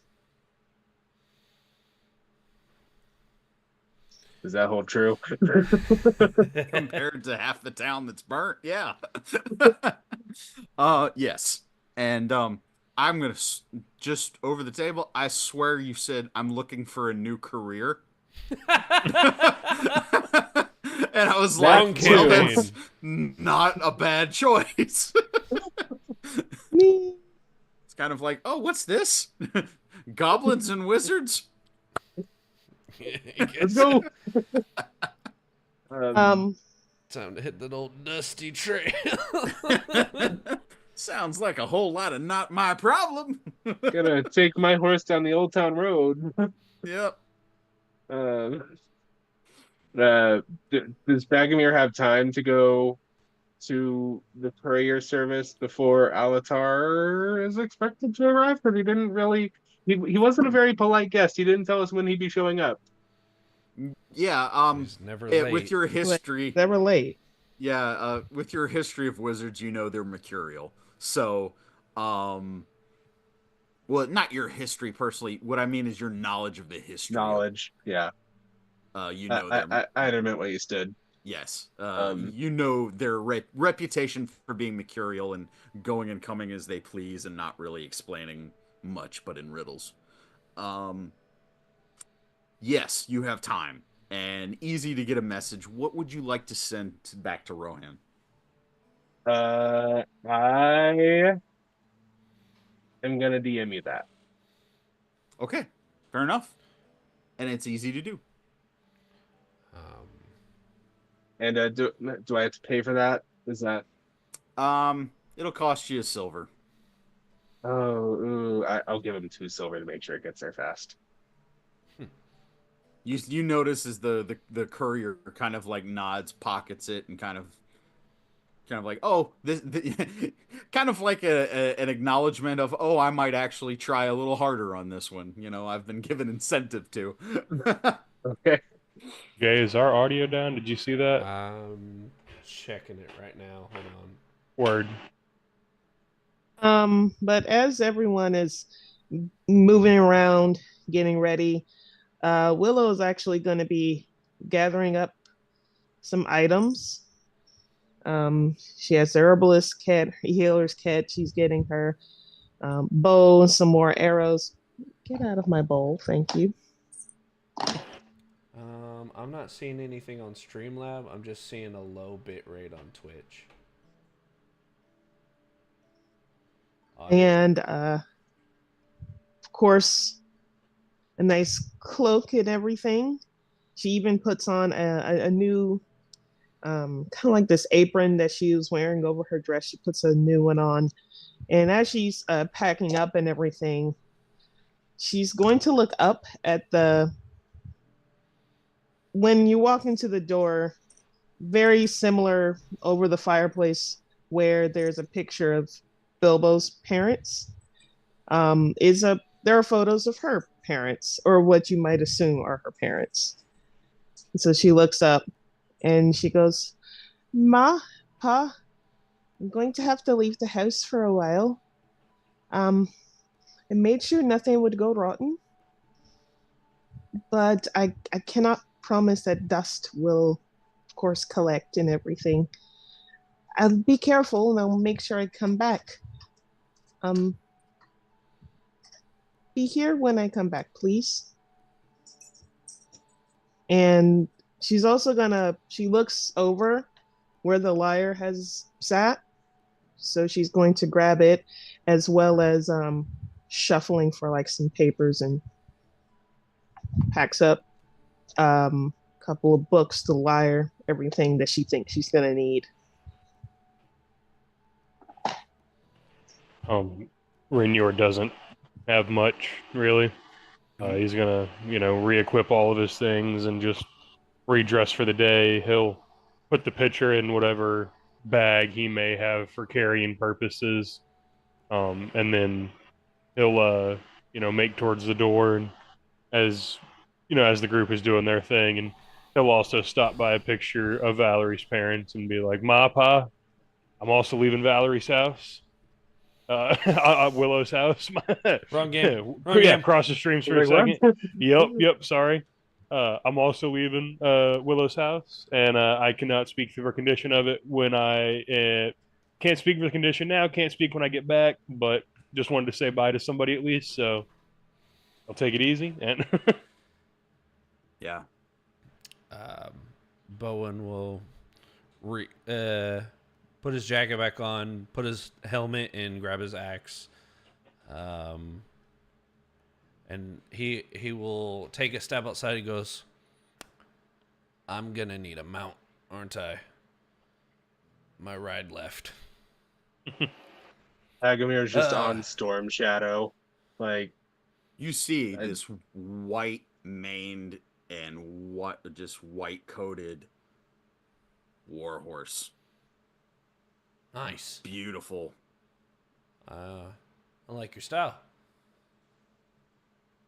Yeah, I'm definitely gonna run to a stable and see if I can find a ride appropriate of my standing.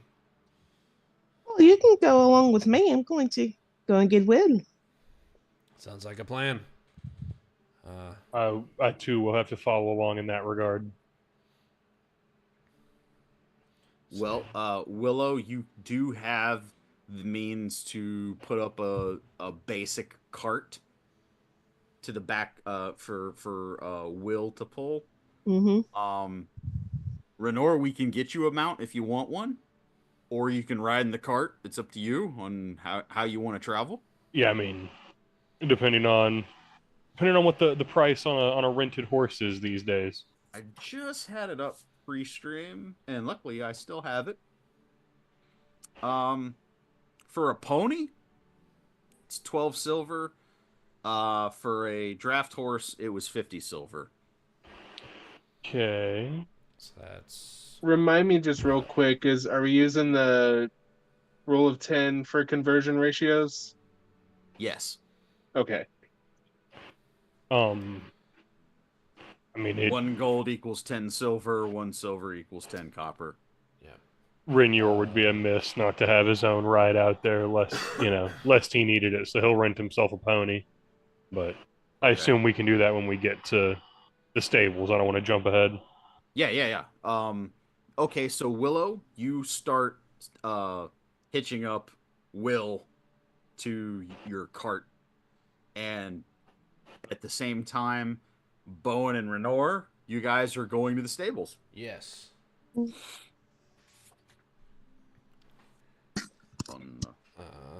One moment.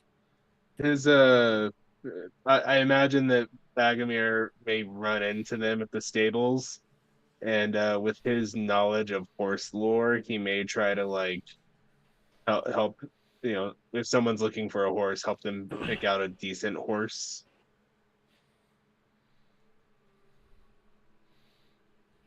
Yeah. Sorry, I had this marked. So, because you ran into the guy that ran the stables in Bree once before. I think I lost my bookmark on it, which I apologize. Really quick, while you're doing that, does anyone remember the date? In-game date. Sorry. negative. Yeah, so above board, apologies. We're having issues with the Twitch audio. I'm not seeing anything on my side, and I'm sorry. The only thing I'm seeing is a lowered bit rate for Twitch. But we're still live on Facebook and YouTube. If you are having any audio problems on Facebook and YouTube, please let us know. But we appreciate everyone being patient with us as we try to get our stream together.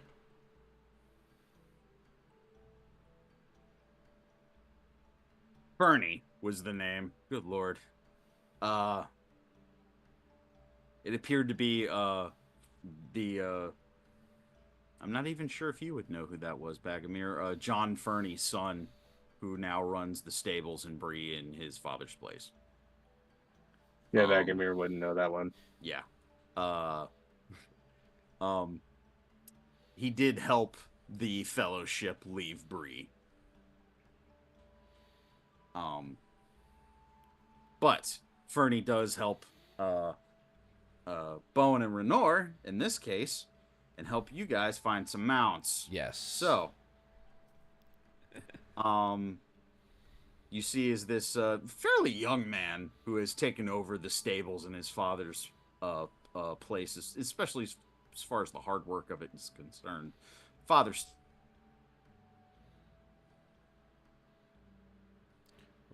Right in the middle of his spiel. always in the middle of when I'm talking. Right.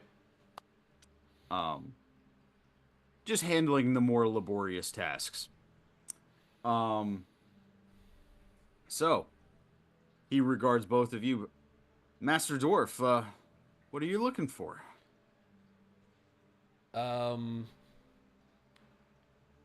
So for my sake as the player, are the stables like open?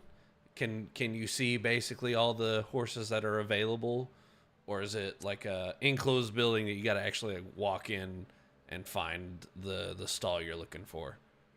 The stable itself is open today. The sun is back out this Got it. morning, so it's a little bit of a layer of mud on the ground, but the you got a nice bright morning, and Nice. the stables have been opened, and they are already hard at work of cleaning some of it out, and you see as many of the horses are out, and Renor, you also get a good look of some of the horses that they have here. Before you, before I'll say this, before you go into your spiel though, both of you see as a hobbit herding a pig back to the stables comes up, and it is the same hobbit who was the announcer for all of the festivities games the previous day.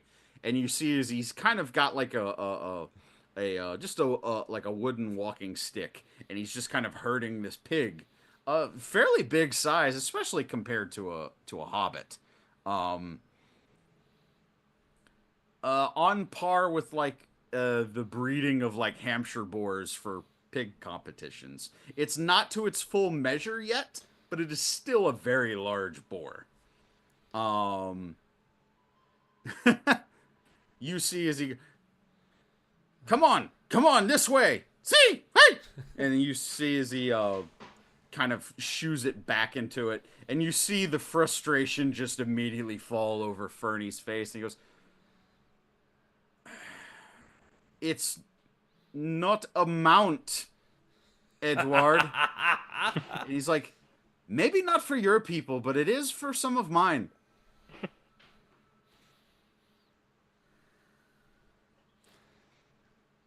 How much, Listen, friend? How much for the boar? huh? How much for the boar? And you see as like the light returns to Fernie's eyes at the prospect of getting this off of his hands. And you see as the hobbit kind of like straightens up, kind of, he goes, well, now,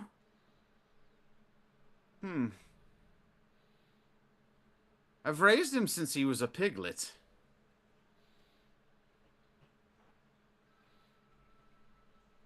What did I quote So- you pre-stream? Was it Agamir, 5 gold?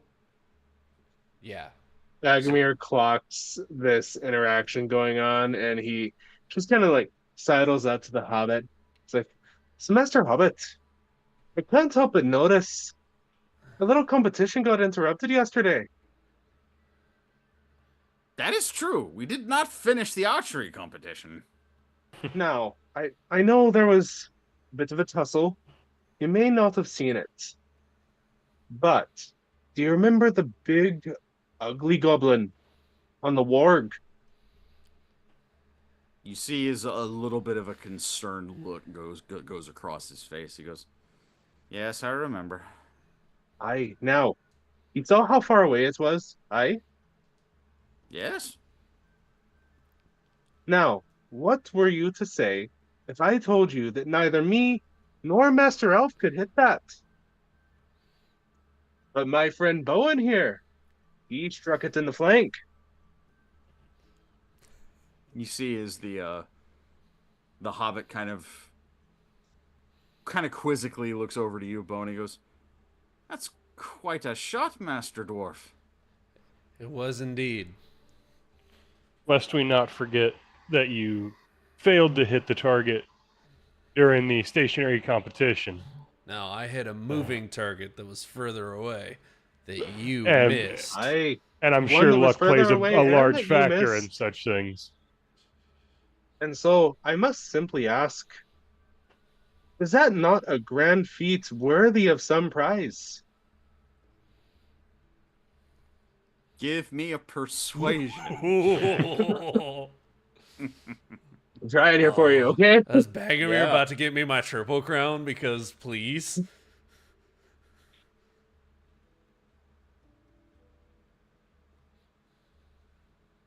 Or did Hold Cody's on, mathing. rolls 19? arrive? Oh, okay. 19. Let's go. Okay. That's my boy. Okay. You see is the Hobbit kind of looking over, and he kind of a whimsical moment kind of passes over him as he kind of pats the boar on the kind of the top of the we'll call the hump, really on its back, and just kind of pats it, and he goes, "He's of good stock. He's strong and stubborn as a mule." And you just the pig doesn't even really, it's kind of just rooting around, but you swear that it oinks back at him in revolt of the comments. Just kind of like a I love this creature. snorts back. I love this creature so much. You see as he goes, "Aye, but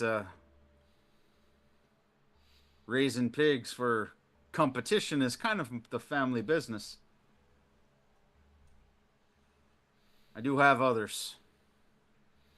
And you deserve something, not only for accomplishing the feat that you claim, but also coming to the defense of this fair town, this city.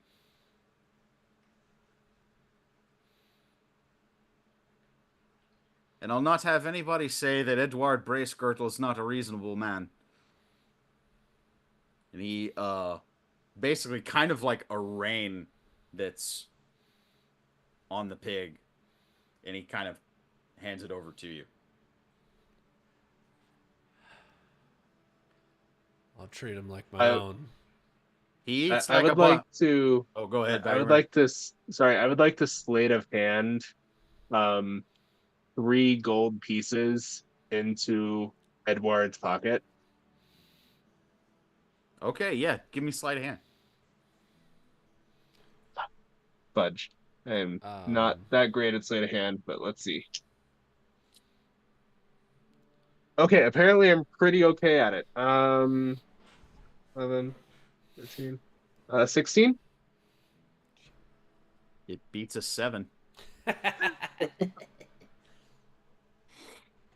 Yeah, he didn't roll well there. Yeah, easily enough, you slip 3 pieces of gold pieces into his pocket without him knowing. Basically, his attention focused on Bowen at the time.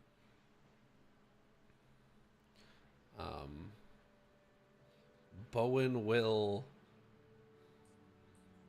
because I would say it's probably a little bit taller than Bowen, just by a smidge. Like a horse is taller than a human. Well, how tall is Bowen? 4'11", I believe. Yeah, it's not. Jesus. Yeah, no, it's not that tall. He's tall for a dwarf. Yeah, he's 4'11". Yeah, the boar's not that tall. Okay. That's a big boar. Mainly because they don't get that big, but also this one is also, it's not fully grown to its full measure. All right, then he will approach it on its side, and he will give it a playful, almost like headlock, just like, yep, we're gonna be good buddies. Give me an animal handling check as the thing Yeah. starts to kind of snort and almost you swear it snarls a little bit, just a little aggressive. That's rough. 6, 7, 10. Yeah, 10 on that animal handling. 10. This time it easily kind of like wrenches away. And it kind of pulls away. It's still in your vicinity, but it's like walking in a circle around you guys, basically kind of like, yeah, nice try, you know. Oh yeah, he's gonna be fantastic.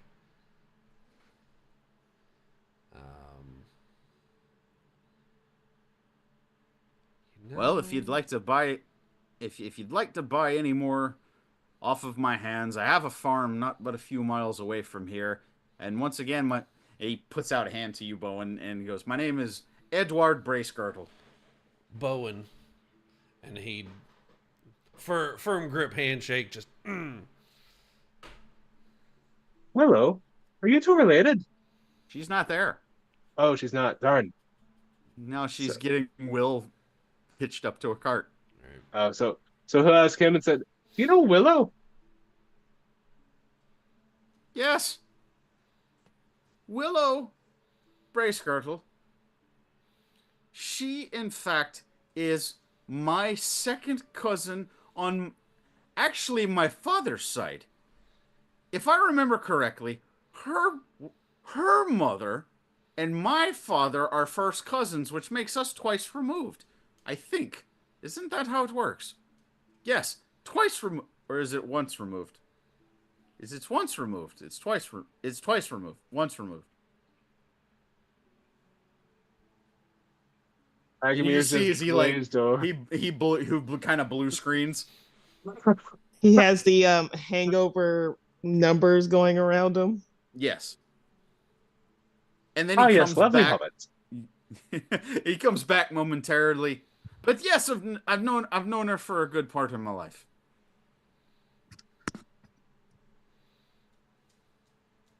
He just Bagomir makes a mental note never to ask a hobbit about extended family again. And oh yeah, she seems a lovely person. Rainier, were you looking for a horse? Was looking to rent a pony. Yeah. Uh, Fernie looks up to you and Renor and says, "I have several ponies. You could have your pick. I've got you can see half a dozen over there." And you see as Fernie points out, I mean, you basically can pick whatever one you want. There's like a white, like a dappled, spotted one. There's one that's for the most part it's white. It's got a little bit of like a charcoal gray near the hooves. Um, you have one that's actually more of like a tan, like a kind of like a true tan. That one, completely pristine coat on that one. It is uniformly tan all over. With a nature check, would I get any insight on maybe I should go one way or the other, or No, this is all aesthetics. cool. I'll go charcoal at the heels. Okay. And that's 12 gold, you say? All right, oh, goodness, 12 silver.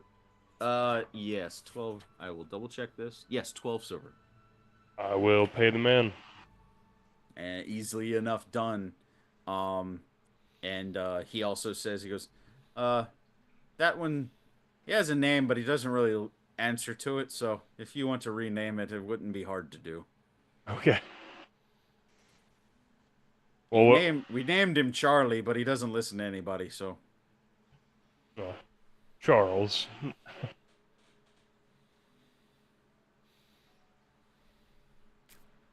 okay.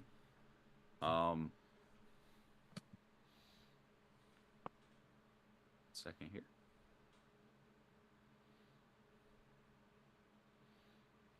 Okay.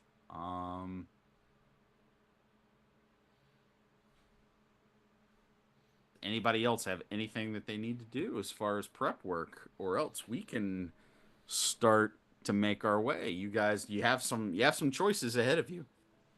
Um, Were we meeting up with Alatar?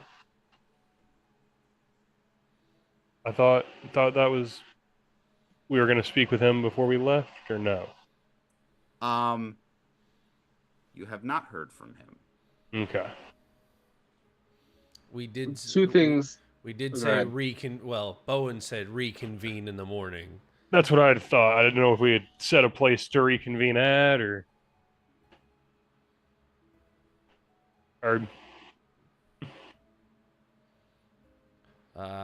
No, I don't think we did set a place.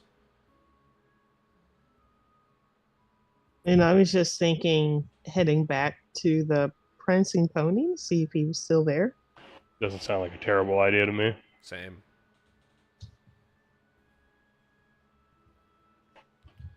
Okay, you make your way back to the inn of the Prancing Pony.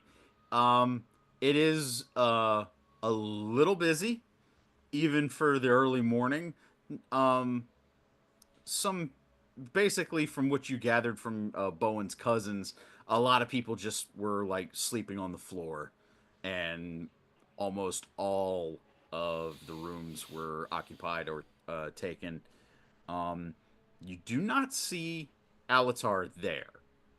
I'll save you the roll on that. Alatar doesn't appear to be there. The one face that you do see that kind of catches your eye is the other ranger that was in the room when Farion passed away. You do That see was Illithan, Illithan. Yeah. and he's just sitting, taking him, nods at all of you, and kind of waves and kind of a gesture to come up if you wish.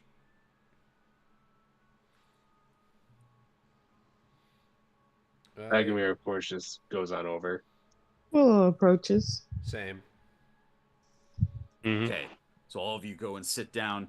The ranger kind of immediately kind of stops eating, puts his food to the side, and he goes, friends, it is good to see you well this morning. I will be leaving Bree shortly. I will take Farion's body back to I'll take it back north, and we will give him the proper respects that he deserves. I did speak with the wizard before he left last night. I have not seen him since, although he said that he would return.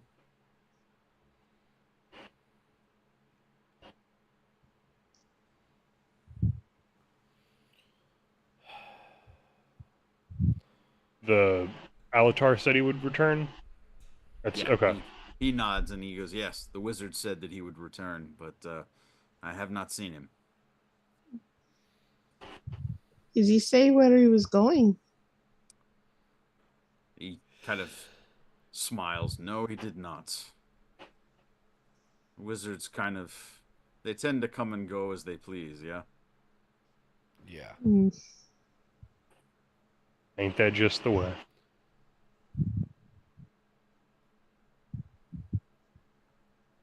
do you think perhaps he's already heading there?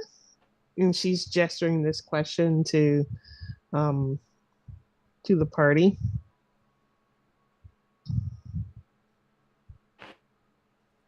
I mean, I would have thought he would have given us more insight before he left, but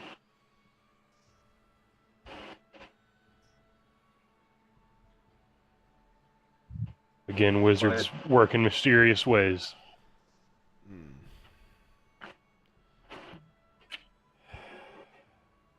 Well, I'm going to stay hopeful that we run into him on the road. I'm not going to let my cousin be right. But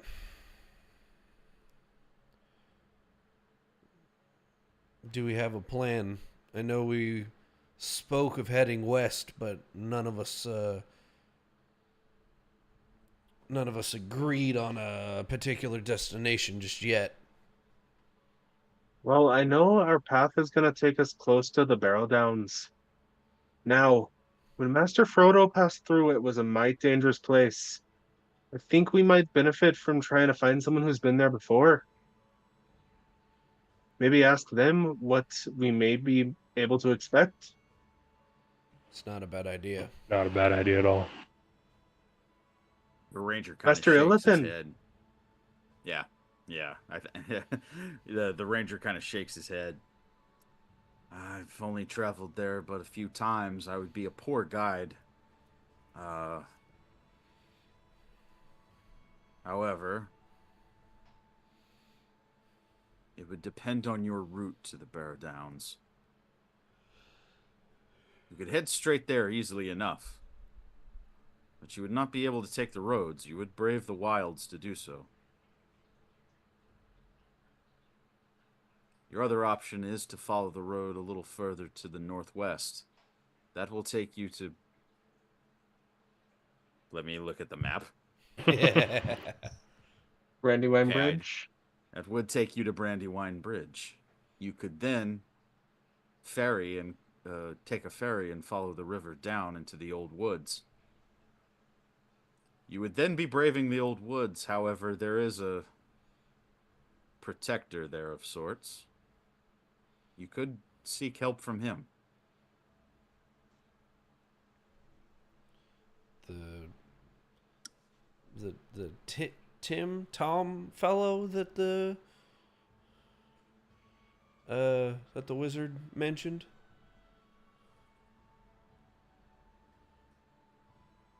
Yes, I believe it was Tom Something. Obido. Big deal.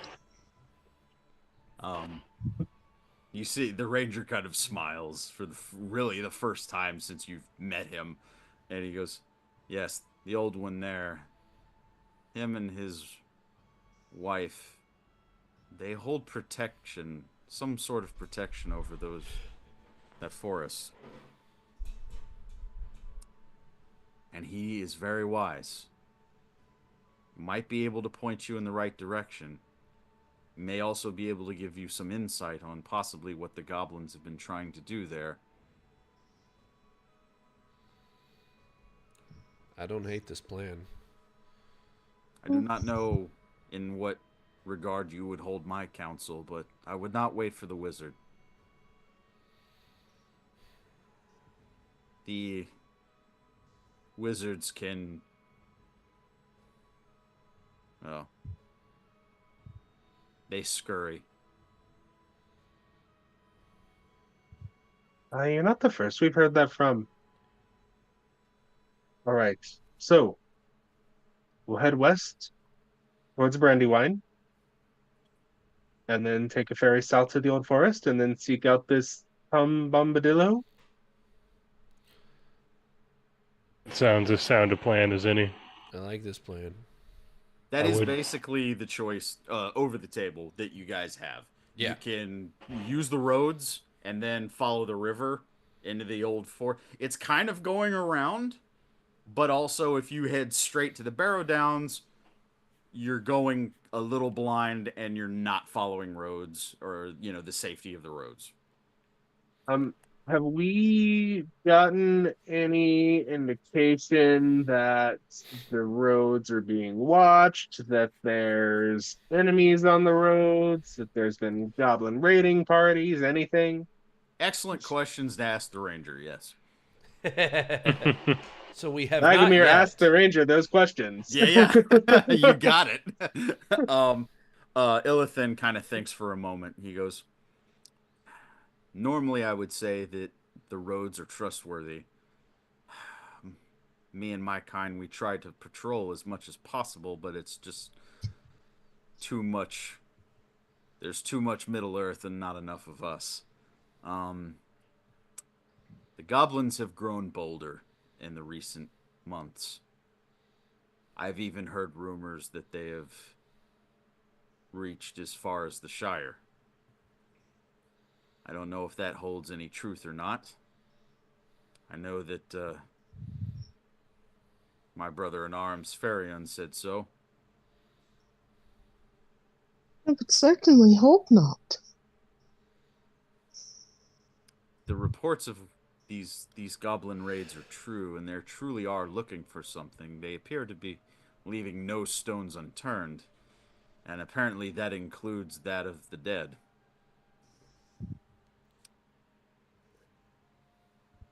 Interesting. Sounds to me goblins if we do and goblins if we don't. I'd like to minimize goblin contact, and I feel like I would say this.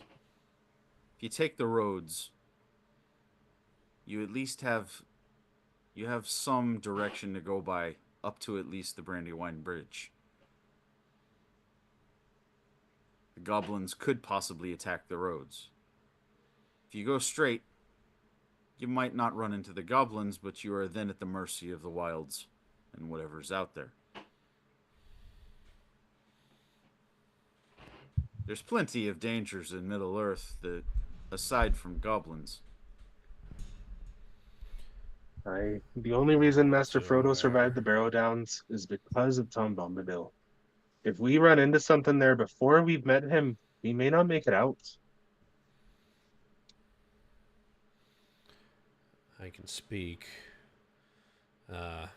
Goblins aren't the only dangers in this world, so maybe the roads are our safest bet.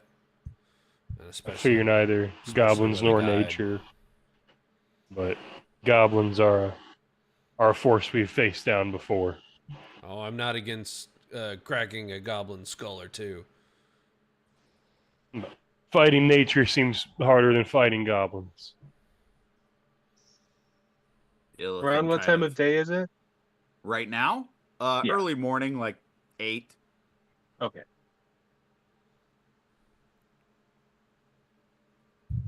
I would just say Illithan kind of nods in to what you said, Renor, and he goes, wisdom in those words.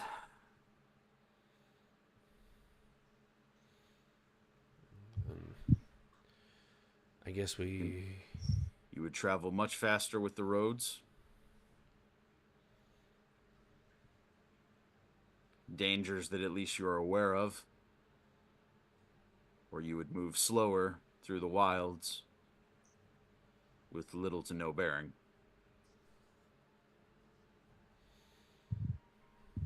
The devil we know then. Hey, Agreed. Very well. Then your path is set. Master Illithan, what road will you be taking? What road will he be taking?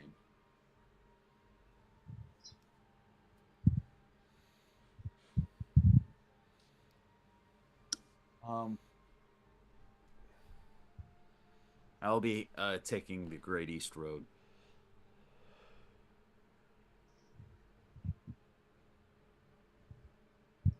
Sorry, because I'm having map troubles right now. Can you tell me if that runs through Rohan? No.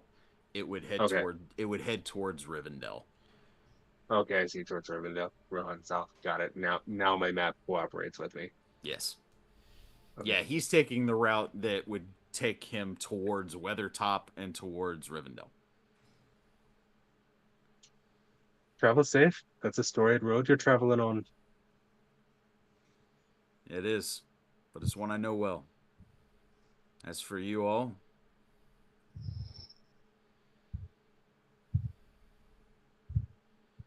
go with my goodwill and good hunting. Hope you can help unravel the mystery of whatever's going on. Seems like we all thought the dark times were over. Kind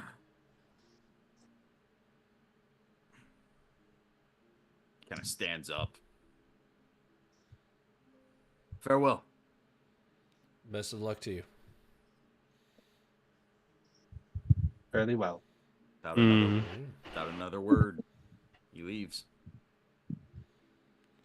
say then, our business concluded in town. I say we hit the road. Really quick sounds- above the table, sorry. Are we doing rations? Is that a thing? Or do we need to worry about food? I'm gonna go as far as saying no. I will give you guys the journey rolls because very similar to the council mini game, there is a little set of special rules for traveling as well. Okay. So before you guys head out, you all need to choose your role for the journey. You've got a guide, a hunter. You cut out after Hunter. Just right at the perfect moment. All right, hold on. Yeah, that is really bad. So, That's amazing. I didn't change anything and it came back. huh. But you said guide, hunter. A guide, a hunter, a lookout, and a scout. And each one of you have your own different set of responsibilities. A guide is in charge of all decisions concerning your route, your rest, and your supplies. A hunter is in charge of finding food in the wild. Lookout in charge of keeping watch. And a scout in charge of setting up camp and opening new trails. Okay. Well, looking I feel at, Rainier is suited to either a guide or a scout. looking at my sheet, I think Bowen is a good fit for lookout. I like Willow could be a scout. I also do have, I mean, I'm advantageous, proficient in hunting, so Proficiency What do those and perception. correspond to skill wise? Oh, that doesn't tell you that. Oh, because that would be too easy, wouldn't it? Yeah. I have a plus. I would say this. So, like a guide, you would really want the travel ability. Mhm. I would say for like the lookout, perception would be like I was thinking scout would be something like explore, because that's what I've got. yes, your scout would be like a heavy explorer ability. Okay. And I took proficiency in nearly every one of these fields because that's what Rainier does. So he can fill whatever role needs filling. and you do have a hunting ability as well. I So have whoever- I'm proficient in hunting, exploration, and perception. So I will fill I've whatever got- role needs be filled. I So I've when- have got perception, stealth, and travel. I have perception, or I have proficiency in perception, and advantage if it involves orcs.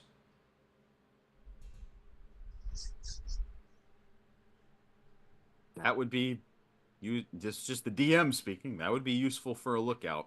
Yeah. Yeah. Okay. So Bowen keeps an eye out. Willow, what's your travel bonus? 2. Rainier, what's yours? Travel, I've got 3. I But also on- have a 3 in travel. But on explore, I've got a 5. I'm proficient. So you'll be the scout, I'll be I the can scout. guide, or actually, Willow, what's your explore? Explorer's 2. Ooh, What's your hunting? 4. there we go. There it is. There we go. Willow's the Yep. hunter. Okay, there we go. Rolls assigned. Look at that. We figured it out. Yes, yes. The Hobbit likes to go after the food. Okay, so just because I'm keeping my own record too, I got lookout is Bowen. I've got the hunter is Willow. I've got the scout as Renor. And that means that Bagomir is the guide. You guys are screwed. You let the bard lead you.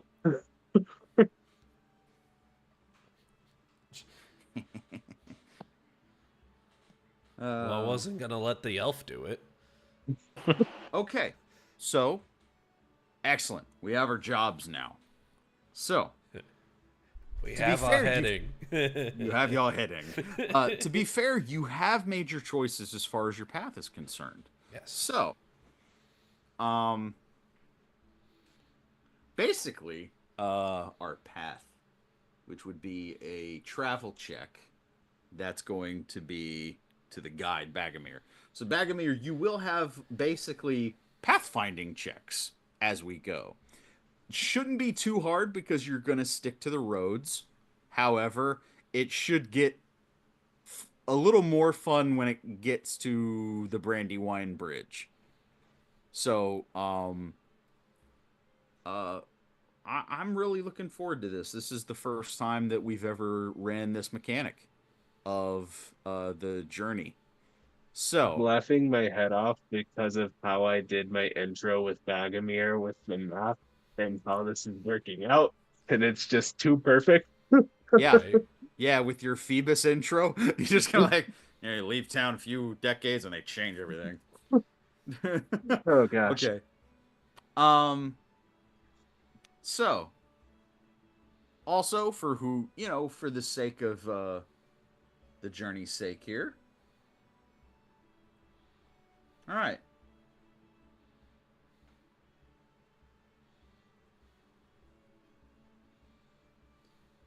As far as I know, nobody in the party has a map either. So that's going to, like I said, you have your basic heading, your basic destination, and really the first trek to get to is the Brandywine Bridge. You are heading west, kind of the way the road goes. It's kind of veering northwest towards the Brandywine Bridge. So,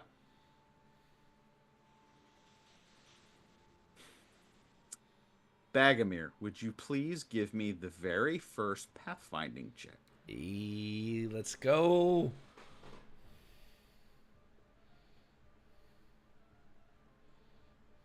So much better than the first council check. 17. Excellent. Excellent. Succeed.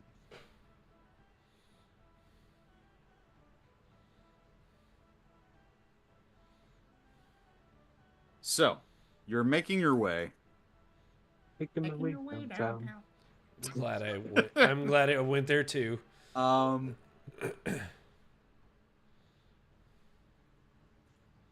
okay.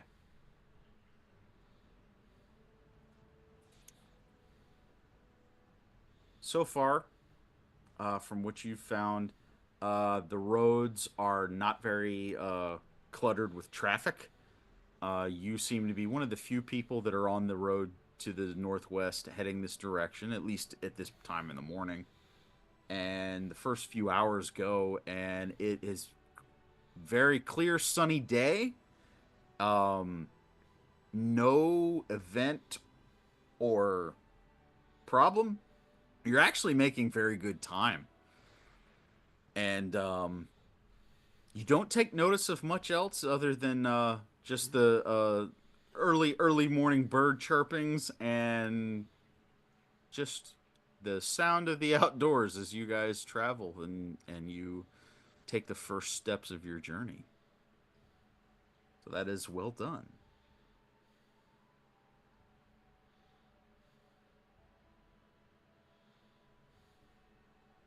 Let's go. I think that we are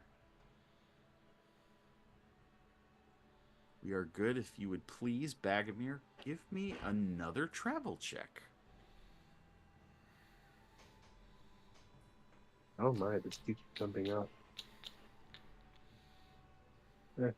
Slightly worse. 14.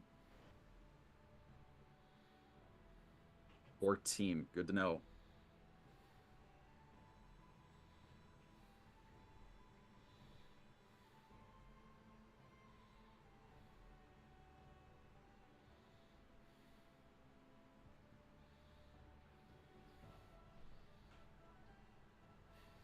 All right. Sorry, I'm reading a few things.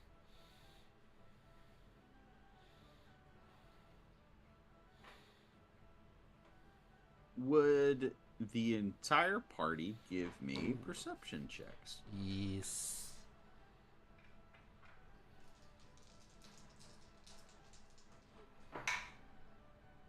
No. It's looking like a 14.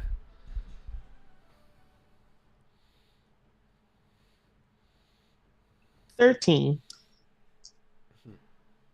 15. Hold on, I'm still trying to math. 12. 13, 14, 15, and 12? Straight flush. Right? Okay. Very interesting. Did we just win D&D? Yes, you won. You Yay. won everything. All their bases belong to you. Okay. Actually, I got to do the math now.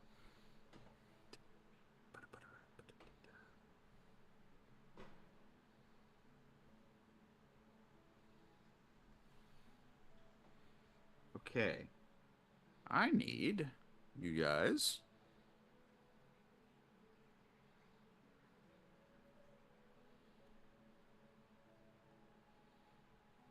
give me a Constitution saving throw, all four of you. Whoa. Uh-oh. Oh no. Oh, no, indeed. Oh, my goodness. Come on. Need that. Don't good- worry, I'm going to story this out. I'm just asking I would for a like few rolls. to Come on, remind Log. everyone that we do have our fellowship feature, which is we can use a fellowship point to roll twice on our constitution or on any saving throw and take the higher of the rolls. And you can do that after the roll, but before the result is read. 17. 15.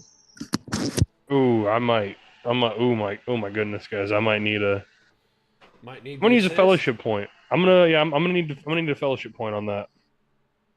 Because I have failed that roll. There was 2 1s and a 6. 15 for me. I'm gonna use a fellowship point and re-roll real fast. Okay. Oh, that is so much better. 19.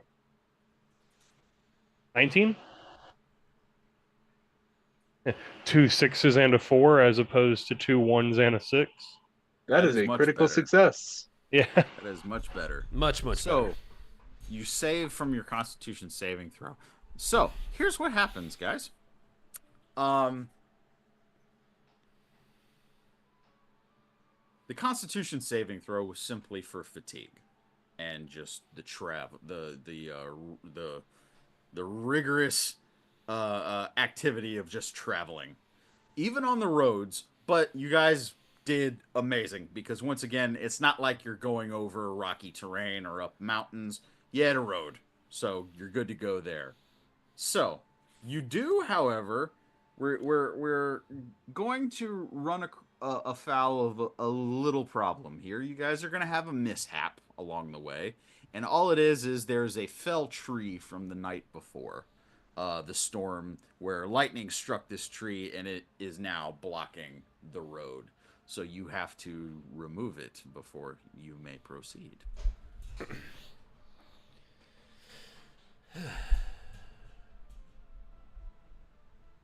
I'm trying to think if Bagomir would know this play. Because I know this play. But I don't know if Bagomir would know this play.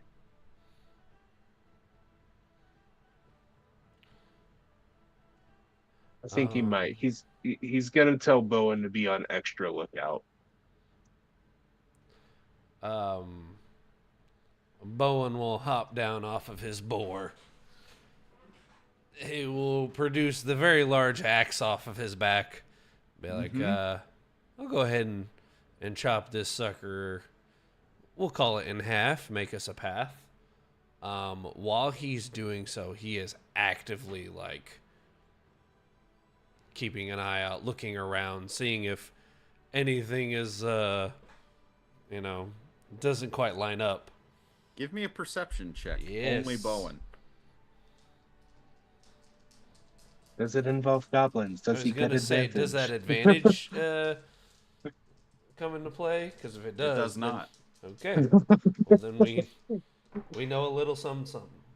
Just a So it's just little. regular robbers. You're right. 7, 13, 18 perception check. Nice. 18. So, they do not surprise you because you are an alert son of a gun. Yeah.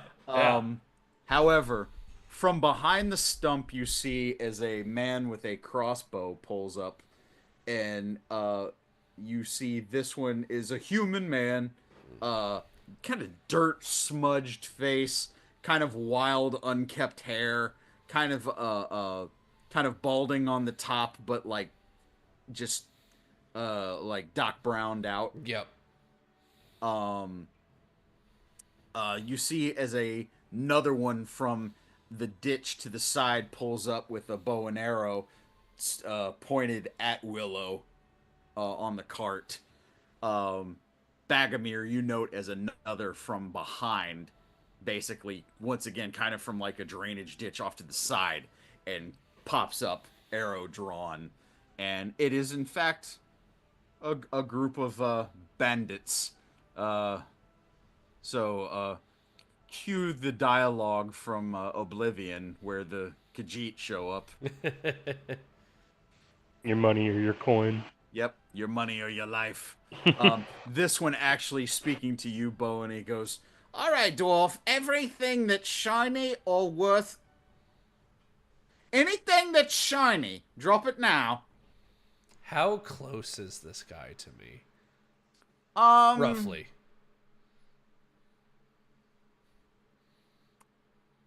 It would be close. 10 feet. 10 feet? Okay. Bowen's gonna lift the axe up and point the edge at him. It's not gonna reach him just yet, you know. It's not to his neck, but it is in his direction. Does this count? Oh, that counts. Just go ahead and drop it. This is the and you see as he's starting to lose it, one of the others from the ditch, it's the toe. We talked about this before. It's the toe. But Bowen will rudely interrupt the second one. Hey, he's got this. Let him finish. Go ahead, sir. It's what he said. It's the toe. Thank you. It's the road toe.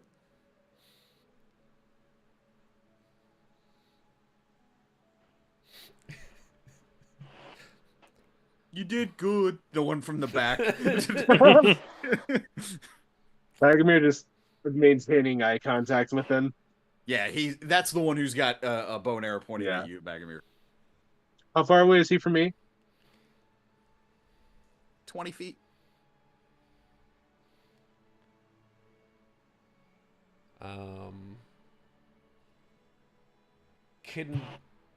Because I want to ask above table, but can Bowen roll an insight on the party to see how raring they are to to throw down with some bandits, or Yeah, are I we mean, trying to peacefully do this? I'd like to see what the party's kind of feeling. Okay, I'll say that it is an insight roll Yeah. for you to kind of Yeah. look at everybody and Just be be like, you know, like, yeah. That's "You want me to exactly kill what. this guy?" Yeah. Like, Are we doing this, or are we just gonna try to talk the way out? yeah. That's a pretty good roll. 17. Okay, so you get a good read of everybody. What is the party What's thinking? the What do you read, guys- y'all? So, Jay, Yeah. what do they want us to tell their families? Right. I mean, Rinyard is not seeing these guys as a threat. This is just, child's play out here. Clearly, three idiots decided in the chaos yesterday they might try and capitalize on some people making their way out of town, and they might need a firm slap on the wrist and a guide back to their manual labor job, but they're not. They're no more harmful than that. So, So, okay. So we're How did you manage to say that so insultingly? That was amazing. okay. Oh wow. So I'm picking up. Oh. Actually, Willow, you go ahead. What you feeling? So she's looking at these literal highway robbers. And at first she doesn't know what to make of them until she looks at everyone else and like get a feel for what they're vibing or whatnot to see should she be concerned. Like, is this bad? Is this the first time Willow's been held up? Like, Bowen like knows the speech. He's like, come on, I believe in you. The next part, you know. Yeah. Okay. So what does Bowen do? Okay. I got an idea. I want to see how the party's gonna react. Okay. He's gonna turn the axe because right now it's like this. It's sideways so that the sharp edge is directly at the gentleman speaking to him. He's gonna turn it ever so slightly so that both edges are pointing at the two gentlemen. Now, we can either talk this out and you guys can move the tree, or we can move you. I'll let you think about it. And I would like to roll an intimidation check, please. I was gonna say that definitely kind of sounds like intimidation to me. So go ahead. Can I argue for help as Bagomir draws a jagged knife and is just subtly cleaning his thumbnails? Okay. I'll give it to you. Yeah. Okay. All right. Okay.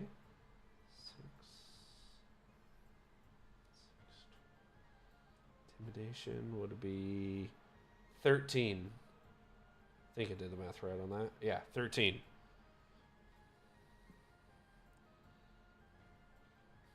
Persuasion would have been higher, but halfway through the monologue, I was like, this is more intimidation.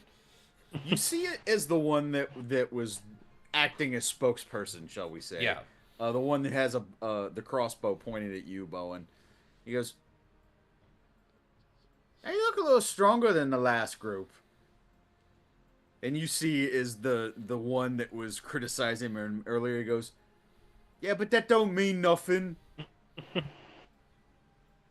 And he goes, Bowen. Okay.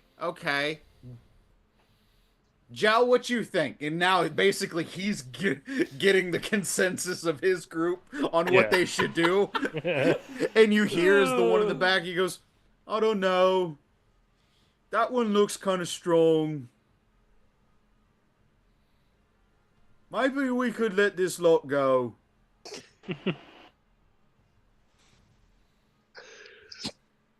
You two are cowards, you know that. Bagomir is gonna say, "Hey, Bowen, do you think these guys' skulls are as easy to cut through as the goblins from yesterday?"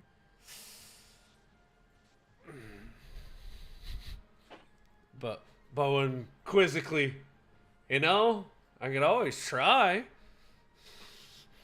You see as the spokesperson, he goes, "You said I could be in charge today. I'm making the decision." I love this guy. And we outvote you. We're gonna let this group by. As this kind of conversation is unfolding, I imagine Reynor was on his pony near the cart. Whatever, we've got Bagomir and Bowen are up front talking. Reynor is just going to step down from his horse and a jaunt is the word. Just real casual, just zero care in the world. He's going to stroll up to the tree that's laying across our path, and just like, no, that's man, how'd y'all get this thing all the way up? Was it just the three of y'all move this up there on the road? That looks good, man. And it definitely stops some carts here. Okay, you over there, and then you're spokesperson, right, man? And he'll point to the guy that's been doing spokesperson. He's like, all right, you get your boys on that side. We'll just get it and just pull it right off the road. Shouldn't no issue for all of us out here. Man, we can get it clear out here before the next group even comes through. Y'all ain't got to worry about it. And I'm gonna just kind of like start kind of moving over the log, just getting ready to. Renor, do me persuasion with advantage. Is he tricking them into disarming their own trap? Oh my god, that's amazing. For persuasion. Yeah. Please roll 15. 15. That's pretty good. That's really good. That's pretty good. Yeah. You see, as the spokesperson's like, he kind of lowers the crossbow. He's like, yeah, we could. I mean, we could move it. Like cutting down the tree was the easy part, really. I mean, yeah. No, I mean he sets the crossbow like against the stump now, and he kind of you see as the one from the back kind of lowers his bow and arrow, and he's like, yeah, just remember, don't lift with your back, lift with your legs. And he goes, that is good advice. And and I mean, I'm already set, man. I've been getting, I'm positioned. I'm on the other side of the log by this point. I've kind of like straddled it, and I've got a lay of the land. I'm like, I mean, Bowen, Magamir, I think you guys see. I mean, we could just pull this right off the road. It'd be no issue. I mean, Magamir's hoping. Before that. Before Bowen helps, he's gonna. I want to attempt something. Okay. I want Bowen to try to pick the crossbow up, be like, "Hey, can I move this out of the way, just in case?"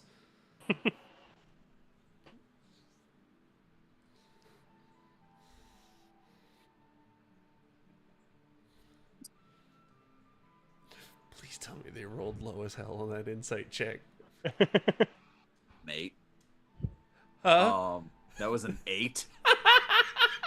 I have not rolled well today. Oh, this is beautiful. I think you found the game or at least the dice mechanic that negates my good rolling as D6s, and I don't do it well. Okay, so basically the one who had the crossbow literally is like, yeah, go ahead and move it. And like he's like focused on moving the log now. Bowen will pick the crossbow up, take the bolt out of it. And Bagamy, are you still on your horse, or have you gotten down? You're muted, by the way. Bagamir's probably still on the horse. He will hand you the crossbow and kind of give you like a He subtly picks it up and Bowen will put his axe on his back, and then he'll get into the position to push the tree out of the way.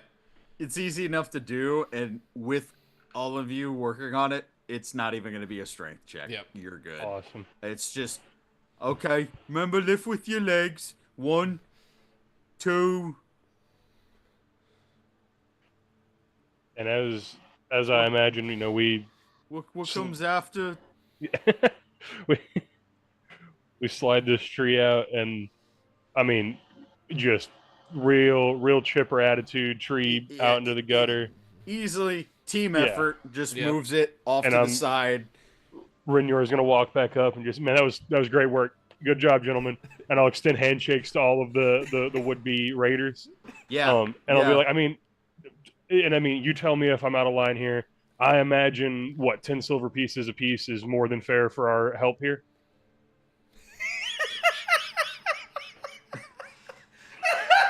You're trying to get them including the lady, of course. He is shaking down. For the labor. No, I love this. Because they're not smart enough to get that it's a threat. Yeah. They think that you want to basically for them to pay you for the labor. Yeah. I'm going to say it's a persuasion check. It's not an advantage anymore, my but it's not the brightest group of Oh slingers my here. God. So go ahead. It's a persuasion roll. This is the greatest interaction I've ever seen. It is not good. There's 2 1s in there, so that's a fail. Oh. Oh. Well, Then a fellowship point. I was gonna say, I mean, do we burn it up? Because I've it's already been used one going tonight. well so far. I'm just My- saying. I mean, you might as well. What are we at? This will put us at 3, or this will put us at 2? I'll I've put you at used one 3. tonight. Okay. Oh, so you Yeah, used- 3 because we have 5. You had 5. No, Okay, we so had, this'll put us we at had 3. 6. You We had said it was 6. That's 6. right, because yes, Because it went up. So this Or will our leave us with patron, 4. correct? It went This'll up put you to 4. after the Okay, patron. if it's gonna put us to 4, then I'll re-roll on Yeah, that. yeah. Yeah. Oh yes! Oh, it's so much better, dude. 16, 17, Yeah. Yeah, that's not even no. 2 That's, 5s and a 6 is much better than Oh, what I yeah. had. Oh It is- yeah, well done. I rolled for the aggressive one. He got a 12 on insight. So, yeah. Easy enough, and he goes, I mean, that's fair. I mean, and the one from the back, you know, it's only right. They put in the work. And, Oh yeah. and so now the aggressive one basically is kind of like, all right, so 10 silver. You see. And it takes a few minutes, Yeah, right. He's counting all the way up. but He's got to take his boots off. Bowen, Bagomir, Willow, Renort, add 10 silver to each of Yes. you. Oh God, I love D&D. What dystopian hellscape? Welcome to Middle Earth. Robbers pay you. Oh gosh, it was too good, guys. It was too good. And Oh. Are you sure? Are you sure we're not on South Earth now? I feel like we crossed over the railroad tracks at some point. Wow. again, I'll extend a handshake to each and every one of them. And I mean, you guys, you really knock out a job site. I mean, I'll have to keep y'all in mind if we ever have some more work here in Bree. But I mean, if that's everything, I'd say y'all go ahead and head back to town, kick I up a prancing mean- pony. And, You know? did you see the one from the back is like giving unnecessary information now because he kind of likes you. He's kind of like, I mean, I work the river, so like I can totally handle any of these jobs. I'm just saying. Yes, sir. No, I believe you, man. And I believe that guy over there. He's got something to offer too. I know he's got hidden talents. We'll put him to work. We'll make something happen. But y'all boys, see, y'all it's stay the- out of trouble. The one that was the spokesperson. He's like, yeah. You see, my dad said I wouldn't amount to nothing, and look what happened today. We moved a whole tree. Not only did y'all put the tree on there, we took the tree out as a unit, and that It and the wheel continues- keeps spinning, baby. It and the- continues with this, and we will fade out, Yeah, and that will yeah. be it for tonight. That'll be the session for tonight. We will pick back up next week on the road, heading towards Brandywine Oh my Bridge. God. My gosh. Awesome. Was that a light crossbow or a heavy crossbow that I just added to my It's a inventory? light- I keep in that we thing. also took the crossbow. It's a light crossbow. Oh, Do we take shadow points for this? bruh. We put them on the path of We goodness. stopped bandits. You stopped him. No Hey, one died. We did a good thing. You didn't kill him. We peacefully diffused the situation Yeah. and stopped them from robbing other people. Probably Yeah. boosted their confidence to go and do some more good in the world. As far as I'm concerned, the group that passed through before us, all they did was pay us 40 silver for protection. You're gonna be fighting Morgoth with those three at the end of the game. What Yeah, are you saying? Like, One of Oh those, gosh. the one in the back, Joe. He's gonna save us from a Balrog. Okay, Right? I'm calling it now. Yes. But oh my goodness, the one that was a nervous public speaker will be a mayor of a town. Yes, Mo, Here Larry, for and this. Curly over here. here for this. Seriously. But ladies and gentlemen, thank you for joining us. Thank you for watching tonight. It's been a pleasure. We apologize for the technical difficulties. We don't know what was going on with Twitch earlier in the night. It looks like just our bit rate wasn't working. Our audio was acting weird, but I'm not getting anything from Streamlabs, so we'll get to the bottom of this. But thank you all for watching. Thank you guys for supporting us as we have finally reached Twitch affiliate, which means we're gonna use that platform, your sponsorships, the ad revenue, to build this show and just make it even better for all of you. We couldn't have done it without any of you. Thank you so much. Quick shout out. A few of us are going to be in Cleburne, Texas tomorrow and Sunday for the Cinco de Mayo festivals. So if you are in town, if you're here in the Texas area and you see us, please come up. Please tell us how much you enjoyed the stream. It means the world to us. But thank you all, and we will see you guys next Friday here for Prince of Shadows, Lord of the Rings. Yeah.